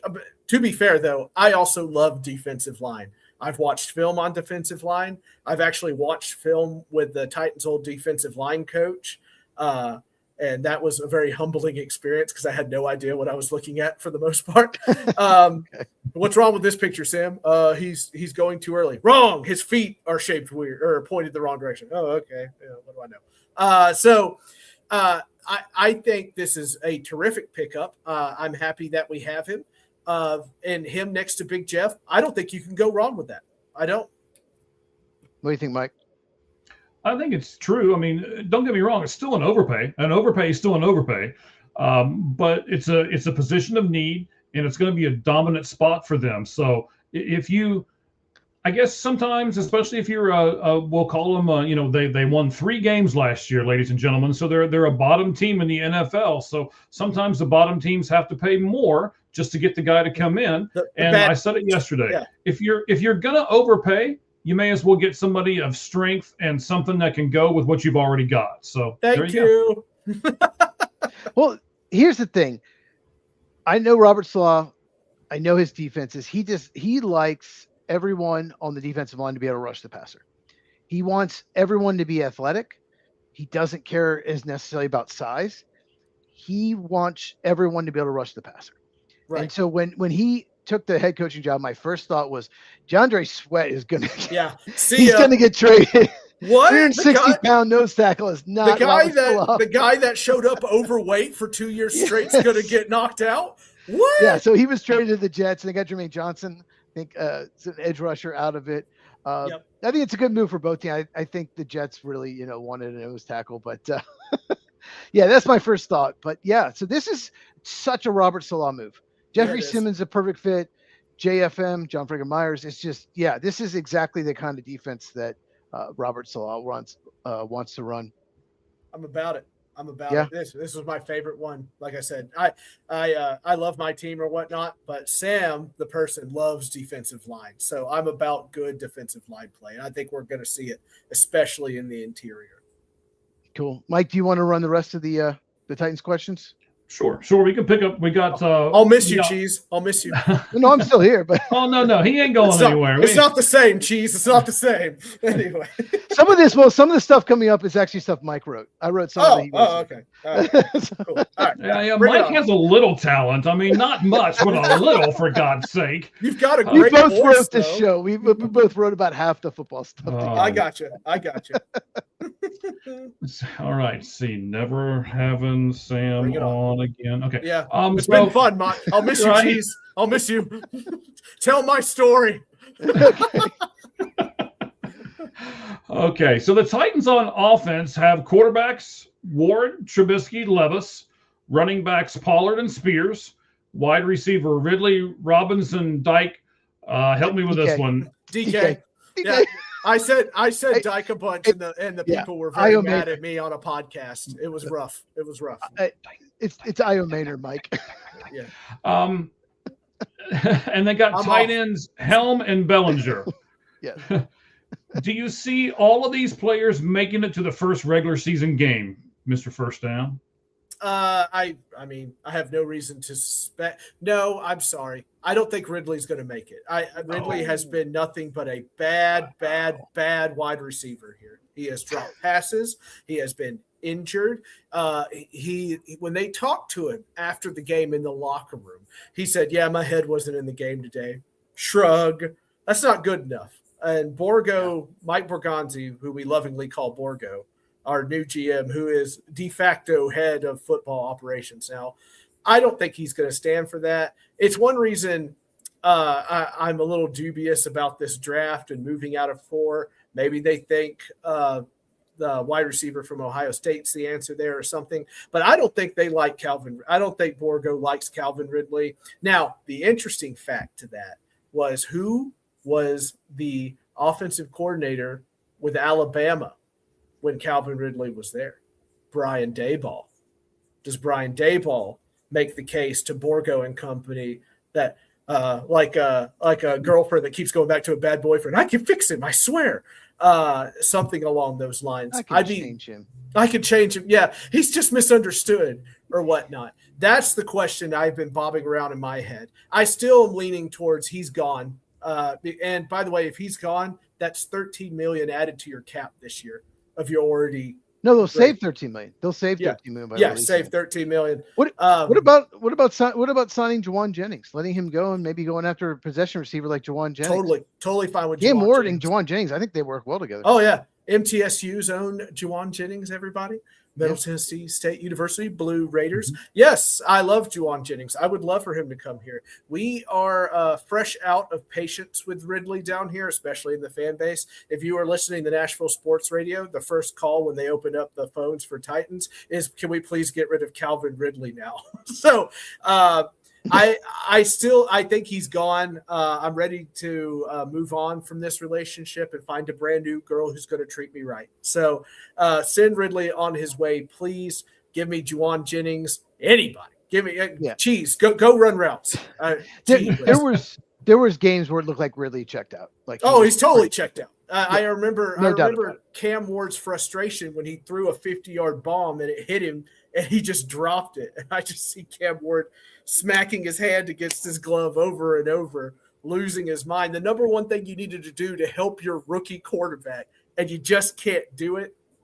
Very frustrating to me. He's gone. So then, Cheese, if Ridley's gone, where's he going? Who wants Ridley? Ridley? I don't think anybody wants Ridley. They were not able to find a trade partner last year when they were talking about trading him. Buffalo? Maybe. If Buffalo wants to give him a shot, go ahead. Maybe he's in a better headspace. He's the kind of guy the Ravens would want, right? I mean they get these kind of guys all the time and seem they to do. They do. I'm just not very high on Ridley. A lot of people aren't. And the way Borgo has talked about culture and building a foundation, this guy does not equal what he is talking about. So I would send him on his way. Give me Juwan Jennings, something along those lines. And if you feel like you can draft another wide receiver, which I highly expect him to do, even in the second round, do it. And try to go from there. Sorry. That's a later question. No, we'll talk about some targets in the second round. Yeah, here in a second. I'm sorry. Just don't yell at me anymore. I'm sorry. How about you read the notes? How I'm about sorry. that? I'm sorry. I'll open the email. I didn't send them to you because I just wanted to be on your timeline They're one right more here. time. They're right here. They're right here. I got them. Jeez. All right. So do you think they'll add anybody else offensively in free agency? Yes, I think you definitely need to. I think Juwan Jennings. Well, I can tell you Snead's days are numbered. Another basket case that I'm ready to get out. Jadarius Sneed. What a terrible move that was. He's been an absolute disaster. There's a reason. Some people had the audacity. I'll never forget this. Rand Carthon was our GM, and then they fired him 2 years later. And somebody had the audacity to ask why. And I'm like, why? Everybody he's touched has done absolutely nothing. He's got to go. So Snead, after they signed those quarterbacks yesterday, I think his days are numbered because I think he's a post June 1st, save a lot of money cut. So when it comes to adding more, I have a feeling there is going to be a Juwan Jennings or somebody like that. The list of wide receivers, not great, of course, that you're left with. After Alec Pierce, there was quite the gap in wide receiver talent. But I do think you could fill another wide receiver hole in there or two with one of those guys. Be nice to have DeAndre Hopkins back. I mean, why the hell not at this point? Oh, wow. Okay. So I'm going to ask both of you this one. Cheese, I'm actually going to start with you. Do you think Titans fans would be happy with this offense and then they go strictly defense in the draft? Because you're the draft guy, I want to start with you. I still think they want number one receiver. I don't think that they would be happy, but there's still a lot of holes on the defense. Mm-hmm. So would the fans be happy if this is just the offense? Probably not. All right, Mr. First Down, you're shaking your head pretty heavily over there, buddy. You're a smart man, Cheese. Makes perfect sense. I've heard that a lot, not from Mike, but everybody else. Right. His headphones are going to pop off again. Stop it. If I had a podium for you, Cheese. Anyway.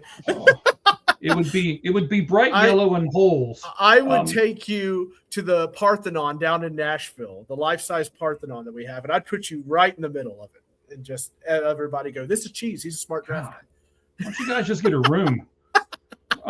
So I'm in agreement. Look, they have to add more wide receiver. I mean, it's one reason I can't discount Tate as the fourth draft pick and anything like that.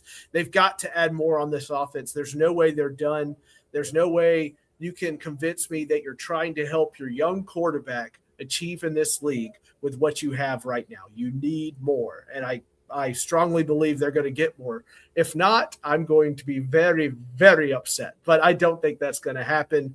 Borgo has made it perfectly clear that he is looking to add more to the offense. I do not think we're done in free agency as of yet. All right, Cheese, again, I'm going to start with you. What defensive player would you take with the fourth pick if you were the Tennessee Titans? This was a hard one for me, Cheese. Well, it depends. I don't – the Jets will determine so much. Who they pick at number 2 will so much.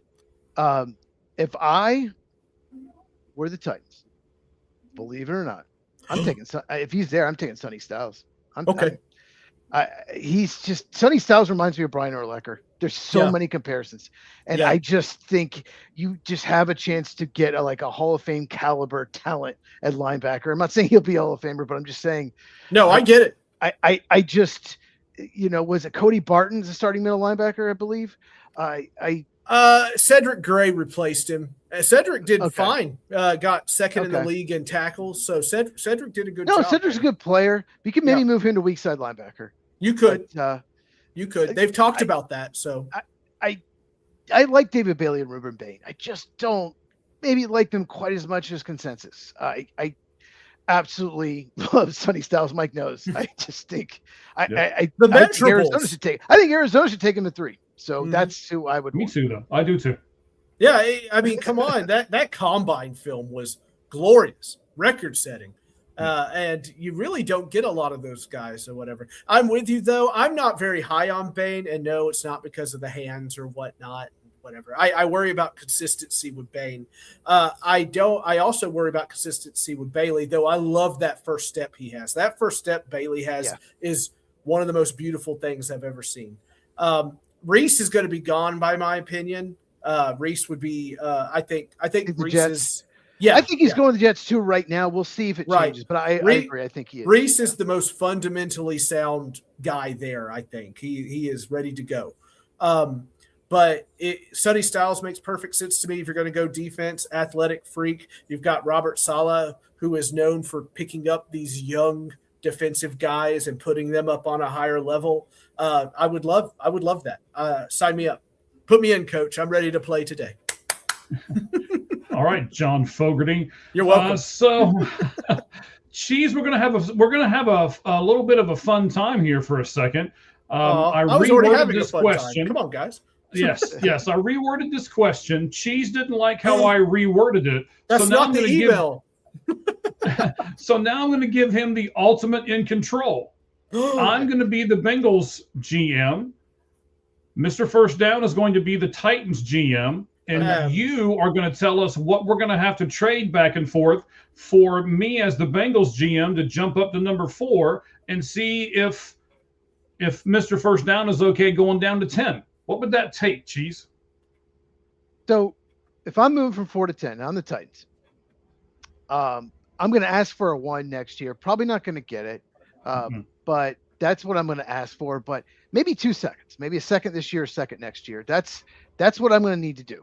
I think you don't have a lot of leverage. The 4th pick, there's really not a lot of difference between maybe like 4 and 9 in this draft, but I think there's a big difference between like 10 and 20. I think the Bengals actually in a really good spot at 10. I think there's basically 10, maybe 11 guys that are top 20 talents, and then it's maybe there. I mean, it just kind of drops off after that.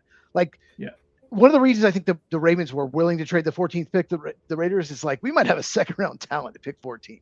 So I think, maybe 2 seconds, second round pick this year, second round next year. I think I would accept that. I think that's about what it needs to be. And how I'm going to, if I'm the Bengals, I'm going to take the other Ohio State guy. You're going to, Arvell Reese is gone. Sonny Styles is probably going to be gone, but there's another guy there that's pretty good too. And I think would really help. Yep. No, I have to. Not Tate. No, Caleb Downs. Yes, Caleb Downs. Oh, he's talking about in this situation, the Bengals were traded for Caleb Downs, safety, Ohio State. They don't need a receiver. Yeah, they do not need a receiver. They need everything. They do not. No, I'm sorry. I forgot you said Bengals. That's my bad. That's my bad. You said Ohio State, and that's what I was going with. Borgonzi, I mean, he's from Boston, so you have to ask not what your team can do for you and so forth. But I think Cheese is correct. Big thing about Borgonzi, and he made this publicly known last year when he first joined us. He wants in the next 4 years 12 picks in the top 100. So if you could get him closer to that, I think he would take that deal. Yeah. It's an interesting factor that he said that, by the way. I found that fascinating. Would you be okay with moving down to 10? Yes. To select Carnell Tate or Jordan Tyson? I'm okay with it. Yeah. I have no problem with that whatsoever. None. Which one would you take? I'm going Tate here. Tyson's injury history kind of scares me. Okay. That's Sam personally. I'm not a scout or anything like that, but I like Tyson. I like the skill set, but I think Tate is a little more well-rounded, if that makes any sense. So, All right, Sam, would you be disappointed if the Titans stay at 4 and pick Jeremiah Love? I would not be horribly disappointed because Pollard is not a young man anymore. He seems to get better later into the season as opposed at the beginning of the season. Spears is constantly hurt. I love Spears. I love Spears to death, but it seems like anytime he gets a 50-yard burn running play, he's out with a concussion or he's pulled his ankle. He's always hurt. Always hurt. I've had him in my fantasy team twice, and both times he always seems to get hurt when I need him. Yeah, it's ridiculous to me. So if you get Jordan Love, you could sell me on Jordan Love. I have no problem with. I'm sorry, Jeremiah Love. Sorry. No, you can't have Jordan Love. Sorry. I saw the cheese. The cheese is in my brain.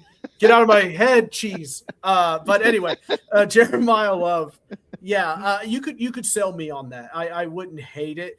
I would prefer a wide receiver there, though, because I think that would help the offense more along. I can put up with old man Pollard one more year if I have to. Okay, so then not who you want to pick. Who do you think the Titans are going to take with the 4th pick, assuming they stay right there? Assuming they stay right there. Mm-hmm. I'm with Sonny Styles here. I think Saleh sees all that raw athletic talent and says, boy, I could really work with that. I could make this kid an absolute monster. And he goes with that. And he excelled at that, by the way, if you remember the 49ers defense last year. A bunch of no-name guys were really stepping up to the plate. So I think Sonny Styles makes a lot of sense there. Cheese, would you agree with that? There's some buzz that David Bailey will go second to the Jets. Okay. Let's just say hypothetically that happens. Okay. Arvell Reese would not get past. No, he wouldn't. I think that's the pick if he's there. Right. I think Robert Salah, what a perfect fit he would be. So I think if he's available, I think it will be Arvell Reese. And he's a day one starter, just like that. I believe Reese is that ready to go. And then, Cheese, I know you're going to have your next mock draft. When is that going to be out on your channel for us all to view? That'll be a Monday. I'm going to do it on Sunday. I did it last time. I waited till after the combine. I did a draft, mock draft or combine. Now I have to post free agency draft or mock. So there'll be a lot of changes, obviously. So that will be out Monday morning. I will. I'm going to judge it harshly. I'm going to judge it harshly. Yeah, I love people sometimes with those mocks, especially last year. People either loved or hated the pick. There was no in between. I know you can't. Even when I got it right, even when that's who they actually drafted, they still hated it. I was doing a TikTok live, and I had good viewership. And as soon as I picked, I'm like, yeah, there's Mendoza. And even some Raiders fans Punk doesn't think we're trading out. I'm like, because you're not trading out. It's ridiculous. But yeah, I get it. No, you can't make anybody happy really with whoever you pick. All right. So we got the draft analyst in the middle and we got the Titans fan on the right-hand side here. So gentlemen, Dr. Pepper, Mr. First Down, I'm going to talk to you first. Oh. Give me a target for the Titans in the second round of the draft. I'll ask that. Cheese, do you think Lemon's there in the second round? Nope. Okay. Shoot. I really wanted Lemon to be there. I really wanted him to be there. He had a weird press conference, but there's just no way. His film's too good. He's not fallen that far. You think the ASU receiver will be there at that point? No. That's Jordan Tyson? Yeah. No way. No way. You watch Arizona State. Did you not watch the film? I watched him get hurt a lot. I think if Pittsburgh Steelers passed on him, then every Pittsburgh Steelers fan will come down and burn the whole front office. but don't you think that Concepcion might go? Don't you think Concepcion might go ahead of him? No. Okay. Interesting. I love the teams picking the teams for wide receiver in this draft. I love the receiver value for teams picking in the teams. Yeah, it's good. It's good stuff. All right. So, Cheese, why don't you give me one? So we've got one from Mr. First Down. Cheese, give me one. I'll go cheap here. I'll say I'll go biased Volunteers fan and say Chris Brazil II. How's that for you? I thought about him actually. Yeah. Did you? Oh, wow, I did. Right. I thought about him. I'm a genius. You see that, Michael? You see what I did there? Well, then look, you have a big arm quarterback. You need a speed guy. He's a speed guy. He's a size speed guy. Yeah. So, all right. I did that on purpose. I thought of two. Okay. They could upgrade his safety. I don't know if he'll be there. There's buzz that he could go in the 20s. Emmanuel McNeil-Warren, safety for Toledo. I think he'd be really good value, early second round. Is that the Rockets? Aren't they called the Rockets? Yes, the Rockets. But here's another one. This is probably no one's talking about this. He had such a good combine. He's not really a tight end. To me, he's a big receiver, but he's a matchup nightmare because he's bigger than the defensive backs and he's more athletic than the linebackers. And that's Eli Stowers from Vanderbilt. Yeah. I think that'd be such an amazing fit. Put him in that offense. You could just chuck it up to him. He'll go up and get it.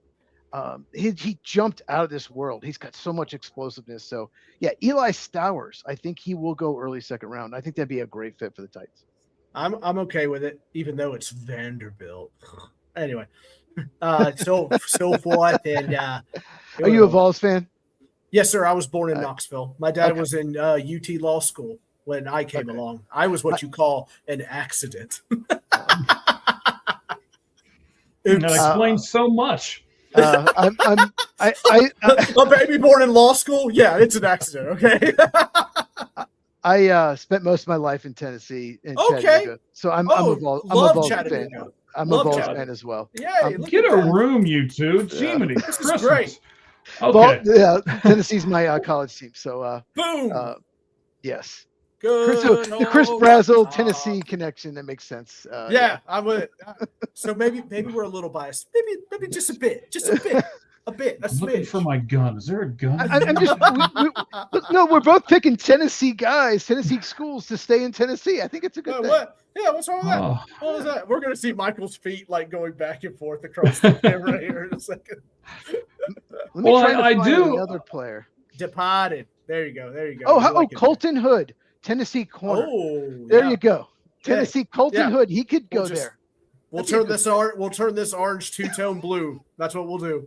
Well, I would have to say that you need to have Cheese on your show because you guys have really gotten along really well, and you guys have played off each other.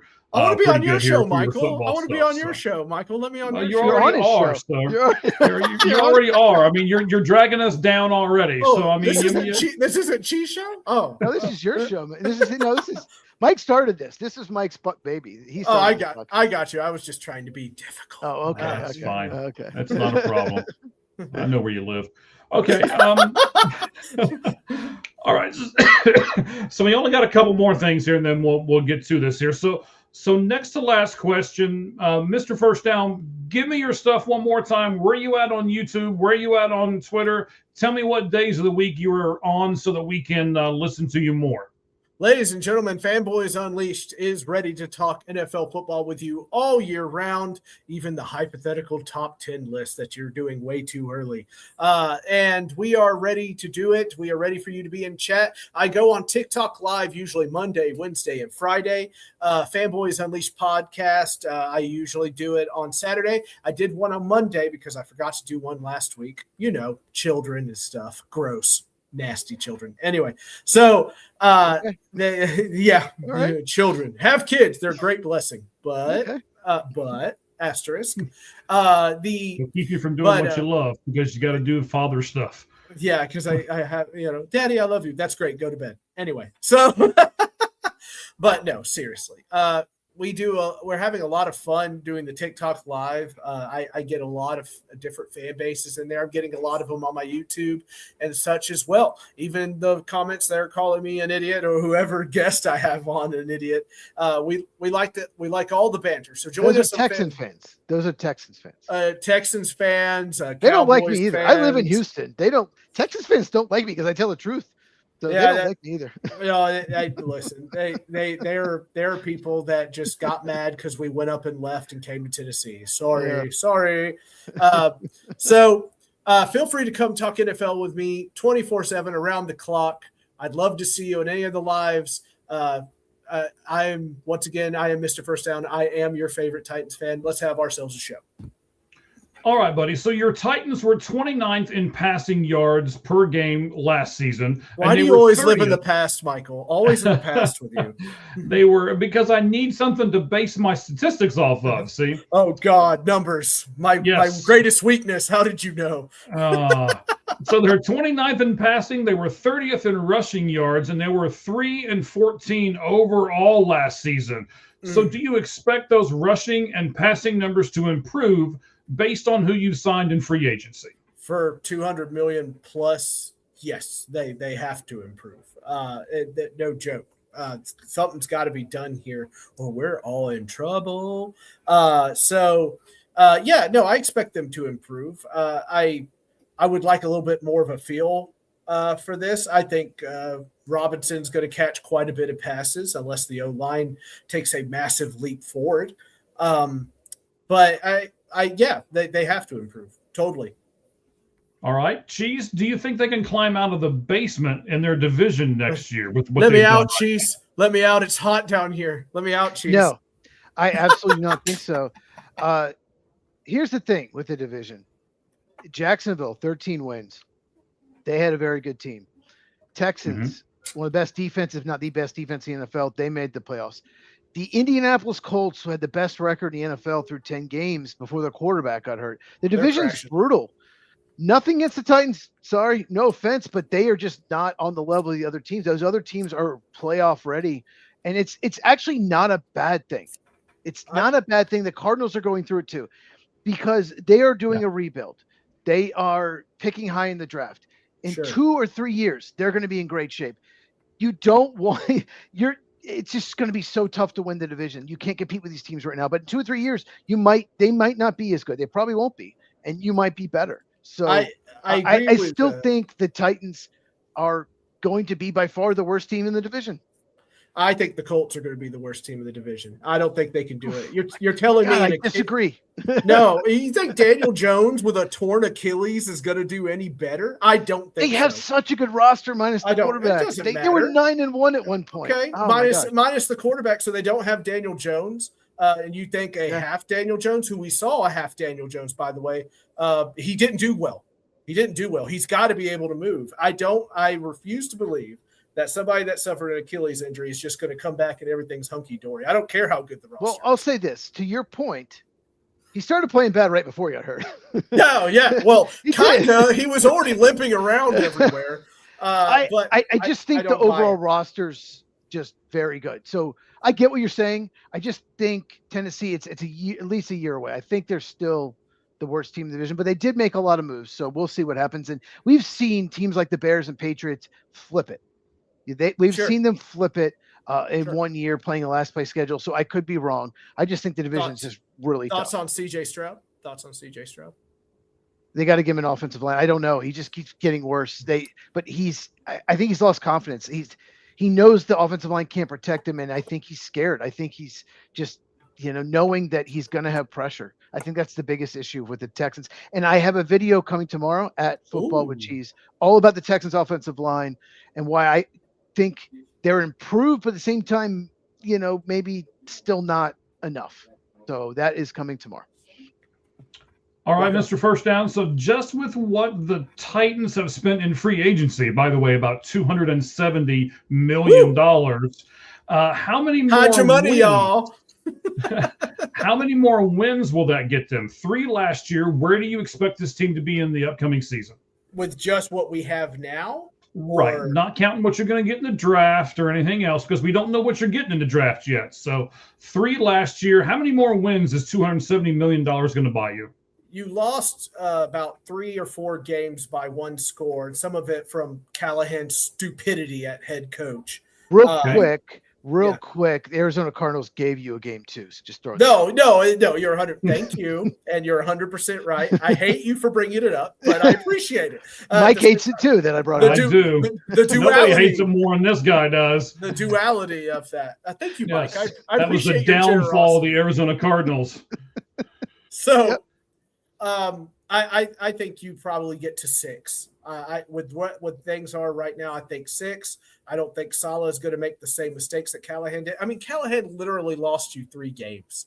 3 games from his stupidity as head coach. Definitely upgraded coach. Definitely. Yes, definitely upgraded coach. And not only that, they hired a guy, some Ivy League smarty pants from Harvard, to be their eyes in the sky and to run their analytics from above. So was he bald too?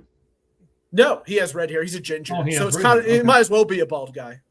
Power of the ginger. Look, a ginger quarterback just won the Super Bowl. That's right. Will Levis is ginger, huh? Yeah, you need him over there in Arizona. You ruined the power of the ginger. Just ruined the power. It just. Have you ever? No, we got Gardner Minshew over here, sir. That's what we're going to go with. I'm afraid. The Florida man is loose in Arizona. Everybody. Yes. They were released. If you go to the Arizona Cardinals X today, they're really desperate. They released this training video that Minshew is doing. It's like really, that's what we're going to do. We'll release a training video for your backup quarterback, and it was to a Creed song, no less. So. The Creed song hurt my feelings. Which one was it? Can I ask? Arms Wide Open? Which one was it? No, I think it was Higher, I believe is what it was. So maybe even worse. I'll pray for you, Mike. You're in my Okay, prayers. thank you, buddy. I appreciate it. The tank job is on, and we all know it is. So, Cheese, I'm going to go with you next because I want to give Mr. First Down the last word on this question here. Oh. So, do you think the $270 million that the Titans spent in free agency is going to be worth it this year, in future years, or not at all? Definitely 2027. The new stadium opens in. Yeah, I mean, yeah, kind of took my answer, but Sorry, go ahead. well, they had a lot of holes to fill, and Yeah. and they did. And in cornerback, they signed a couple corners. They had to, you have a lot of cap room, you got to use it. They filled a lot of holes, but obviously, I don't think they're going to be contender next year. We saw that we saw what the Patriots and Bears did. You never know; they could flip it, improve coaching staff. Peter Skoronski had a really good year on the offensive line, really good guard. So you never know, but I think they're looking more toward 2027, 2028. All right, Mr. First Down, talk to me a minute, even though you already jumped in. Let me talk to you. Anyway, so what we got here is there will be a jump this year. I don't think it's a mighty leap. I'm not saying they're going to win 10 games and all of that, but you're definitely going to get to the 7 range, maybe 8. If they do, I like really think about it. Like, what do you have to do this year to sell to me, the fan, that you're getting better, right? Get 7 wins, get something like that, make us feel good. And then 2027, that new stadium is going to open. You're going to have to do something there. So 2027, I think, is the shot. You are releasing the new jerseys this year, so there's that. But other than that, you just need to take a step this year. You need to take a leap in 2027, if that makes any sense. There's no reason them to pick like first, second, third in a quarterback heavy draft. There's no reason. They don't need a quarterback. No, they don't need one. So, no, I agree. Look, like I said, step and then leap. Step and then leap. That's what I want. But I will disagree with you on the 2027 thing. What? Yeah, because if you open a new stadium, that will get people involved. You don't need to be good then still. People will come out just because you have a new stadium. People will pay the money just because the stadium's new. I think the year after the stadium opens is the year that you have to hit. 2028? Okay. Mm-hmm. I'm okay with that assessment. Also, Nashville's trying to get the draft back. Give it back to us, please, God. And so I don't have to travel. I go to all the drafts, by the way. So were you in Lambeau last year? I was in Lambeau last year. Yeah. Nice. Had a good time. I think the Titans 3.5 years ago were in the AFC title game. It's not like, 2019. Yes. Oh, okay. Maybe a little longer than that. Okay. Thank you for that, Cheese. Why do you keep hurting me, Cheese? But they were. I'm just saying, they Mike Vrabel. they were in the AFC title game. I mean, I know. It's not like they haven't been bad for they're not the Cleveland Browns. Oh no. I tell people that all the time. They're like, "Oh, you're a Titans fan. I'm so sorry." I'm like, "It's only been a couple of years, guys. We'll be okay." But yeah, no, I agree. I like the 2028. That's a good one too. You're so smart, Mike. Well, stop sucking. No one's up ever now. said that before. I want to come back. I have to start now. I'm trying to claw my back. First time I've ever heard that. I want to be on when I'm done with the draft. The week after the draft. Can I please be back? Can I? We're live from Pittsburgh with Mr. First Down. Just a Miller Lite in my hand, going back and forth. All right, gentlemen. Hey, I'm going to give both of you the floor here for a moment. Mr. First Down, thank you very much for being on. We are done with the questions. Pleasure. We're going to try to wrap everything up here and get ourselves done before the 2 hour and 30-minute mark. So I'm sure people have stayed with us for a long time, and most of them, it looks like, have. We certainly appreciate that. Cheese, you got anything you want to add to the end? I got a real quick trivia question for you guys. See if you can get it. Okay. How many quarterbacks from when Geno Smith last started with the Jets to when he's going to start next, how many quarterbacks have started for the Jets in between the two Genos? 7. What do you think, Mr. First Down? 5. 18. Oh my gosh. 18. Here we go. You ready? Matt Sims, Michael Vick. Didn't even know that. Ryan Fitzpatrick, Bryce Petty, Baylor guy. Josh McCown, Sam Darnold, Trevor Siemian, Luke Falk, Joe Flacco, Zach Wilson, Mike White, Josh Johnson, Chris Streveler. I've never even heard of him. I have no idea who that is. Who is that? I don't know. Aaron Rodgers, Tim Boyle, Tyrod Taylor, Justin Fields, and Brady Cook. 18 Holy snap. quarterbacks have started That's in between incredible. the two Genos. I'll leave you with that. I'm not even mad. That's incredible. That's pathetic. That's the saddest thing I've ever heard. It's really bad. That's the saddest thing I've ever heard. That's worse than Cleveland. 18. 18. 18. You know how many quarterbacks have started for the Packers last 30 years? Probably 6. Yeah. That's so cool that you have a stable organization. I like that. That's cool. I like it too. I just wish we had a better head coach. Wah, wah. He's Robert Salah's best friend. Maybe Salah can hey, just quit. Well, when we do great this year and Dayball moves on to somewhere, and then maybe come on down. All right, so he is Sam. He is at Mr. First Down. That's where you can find him at on Twitter. Then he has let's see, what is it called again? Fanboys, right? Unleashed. Yeah, Fanboys Unleashed. Fanboys Unleashed over on YouTube. Please get with him there. Of course, you can get Cheese at Football Cheese on X, and then Without the Width over on YouTube for him. That's a great title. That's the opposite at Football with Cheese YouTube, at Football Cheese on X. Wow. / We don't want to confuse everyone. You don't want to confuse everyone. I'm the new fanboy. And then ours is All Gloves Off SM on X, and then you can go to our YouTube account, and that is All Gloves Off Sports Media. You'll find a lot of us on a lot of different things. We all follow each other. We have for a long time. We respect each other, and we respect each and every one. Stop it. And we respect each and every one of our fans as well. We thank you all very much for joining us. And as we say at the end of every one of the Lights Out Sports podcasts, the only thing that's fair in life is a baseball hit between the third and first base lines. Good evening, everyone. See ya. See ya. Mr. First Down, stick with us a minute when we go off air, okay? Okay. Can I use the rest?